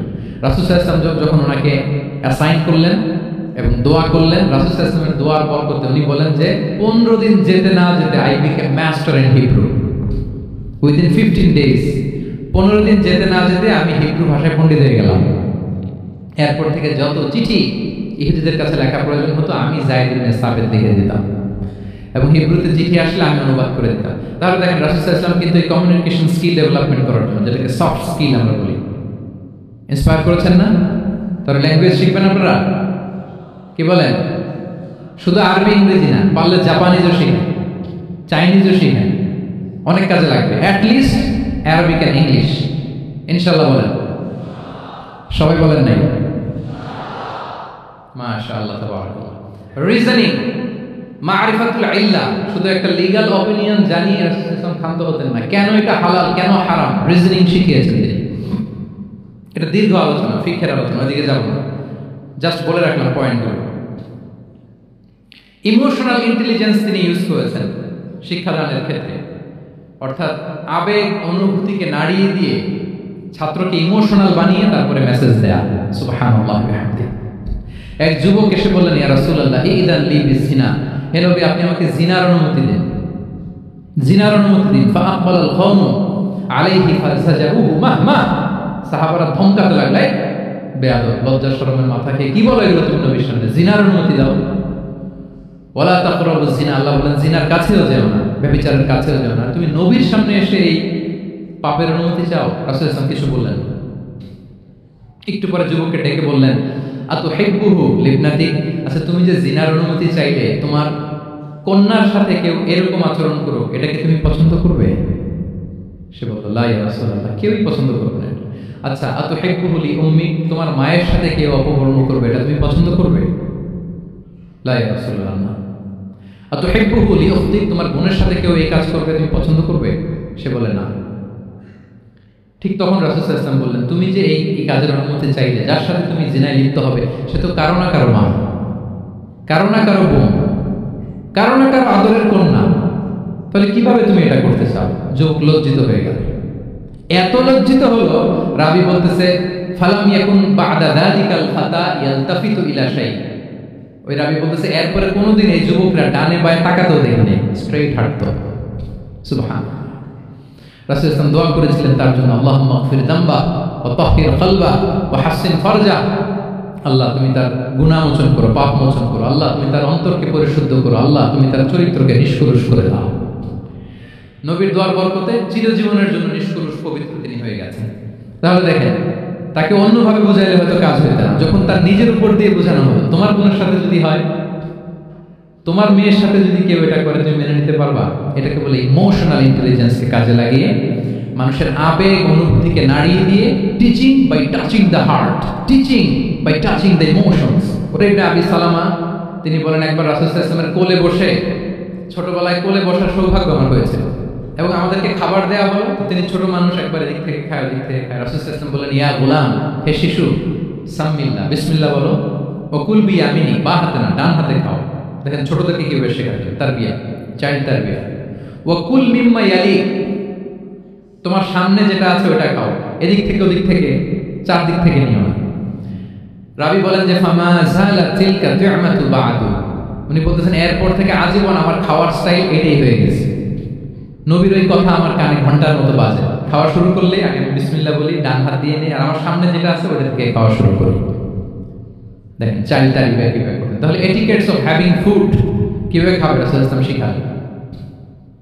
আপনারা জানেন যে হাশিমি খানদান মানে বনু হাশিমদের জন্য যাকাতের সম্পদ খাওয়া, রাসূল ইসলামের বংশের জন্য যাকাতের সম্পদ খাওয়া হারাম। তো একবার যাকাতের সাদাকার খেজুর ছিল স্তূপ করা, রাসূল ইসলামের নাতি হাসান রাদিয়াল্লাহু তাআলা ছোট্ট মানুষ এসেই ওই খেজুর নিয়ে খেতে আরম্ভ করলেন। দূর থেকে রাসূল ইসলাম দেখে বললেন কেখ কেখ এরমি বিহা। কেখ কেখ মানে আমরা বাংলা যেটাকে ওয়াক্থু, ওয়াক্থু মানে থু মেরে ফেলে দাও। এটা বলে তিনি হাসান রাদিয়াল্লাহু তাআলা আনহুর মুখ থেকে খেজুরটা বের করলেন আর বললেন আলা তাআলাম আন্না লা নাকুলু সাদাকা। মানে নানা ভাই, আদরের নানা ভাই, তুমি কি জানো না আমরা সাদাকার সম্পদ খেতে পারি না, তাড়াতাড়ি ফেলে দাও। মুখ থেকে টেনে যে খেজুরটা নিয়েছিলেন হাসান রাদিয়াল্লাহু তাআলা আনহু সেটাকে রাসূল সাল্লাল্লাহু আলাইহি ওয়াসাল্লাম বের করে দিলেন। তাহলে এখানে কনসেপ্ট অফ হালাল এন্ড হারাম ছোটবেলা থেকে নানা ভাইকে উনি ক্লিয়ার করে দিচ্ছেন। আব্দুল্লাহ ইবনে আব্বাস রাদিয়াল্লাহু তাআলা আনহু রাসূল সাল্লাল্লাহু আলাইহি ওয়াসাল্লাম কি ছিলেন সম্পর্কে বলেন, কি ছিল? সবাই বলেন আওয়াজ করে। কাজিন, চাচাতো ভাই। আরেকটা সম্পর্ক ছিল রাসূল সাল্লাল্লাহু আলাইহি ওয়াসাল্লাম আর কি হইতো? খালু মাইমুনা বিনতুল হারিস রাদিয়াল্লাহু তাআলা আনহা, তিনি ছিলেন আব্দুল্লাহ ইবনে আব্বাসের খালা। আর যেহেতু রাসূল সাল্লাল্লাহু আলাইহি ওয়াসাল্লাম বিয়ে করেছিলেন ফলে রাসূল সাল্লাল্লাহু আলাইহি ওয়াসাল্লাম ওনার সম্পর্কে আরেক সম্পর্কে কি হয়? খালু। তো উনি খুব ছোট ছিলেন, এত ছোট যে রাসূল সাল্লাল্লাহু আলাইহি ওয়াসাল্লাম যখন ইন্তেকাল করেন তখন ওনার বয়স ছিল 13। আব্দুল্লাহ ইবনে আব্বাসের বয়স তখন কত? 13। তো ফলে ছোট মানুষ প্রায় খালার বাসায় রাতে থাকতো এবং রাসূল সাল্লাল্লাহু আলাইহি ওয়াসাল্লামের আশেপাশে ঘুমাতো। একবার রাসূল সাল্লাল্লাহু আলাইহি ওয়াসাল্লাম ওয়াশরুম করতে গেলেন দূরে, এবং রাসূল সাল্লাল্লাহু আলাইহি ওয়াসাল্লামের অভ্যাস ছিল ওয়াশরুম সেরে এসেই ওযু করতেন। তো উনি এসে দেখে ওনার ওযুর পাত্রে কে যেন পানি রেখে দিয়েছে। জিজ্ঞেস করলেন কে রেখেছে? বলা হলো যে আব্দুল্লাহ ইবনে আব্বাস রেখেছে। রাসূল সাল্লাল্লাহু আলাইহি ওয়াসাল্লাম এত খুশি হলেন যে এখন যে আমার এটা দরকার, ছোট্ট আব্দুল্লাহ এটা বুঝে ফেললো। উনি ওনাকে জড়িয়ে ধরে একটা দোয়া করলেন, আল্লাহুম্মা আল্লিমহুল কিতাব, আল্লাহুম্মা ফাক্কিহু ফিদ-দীন ওয়া আল্লিমহু তা'বীল। আল্লাহ আপনি আব্বাসকে কিতাবের জ্ঞান শিক্ষা দেন।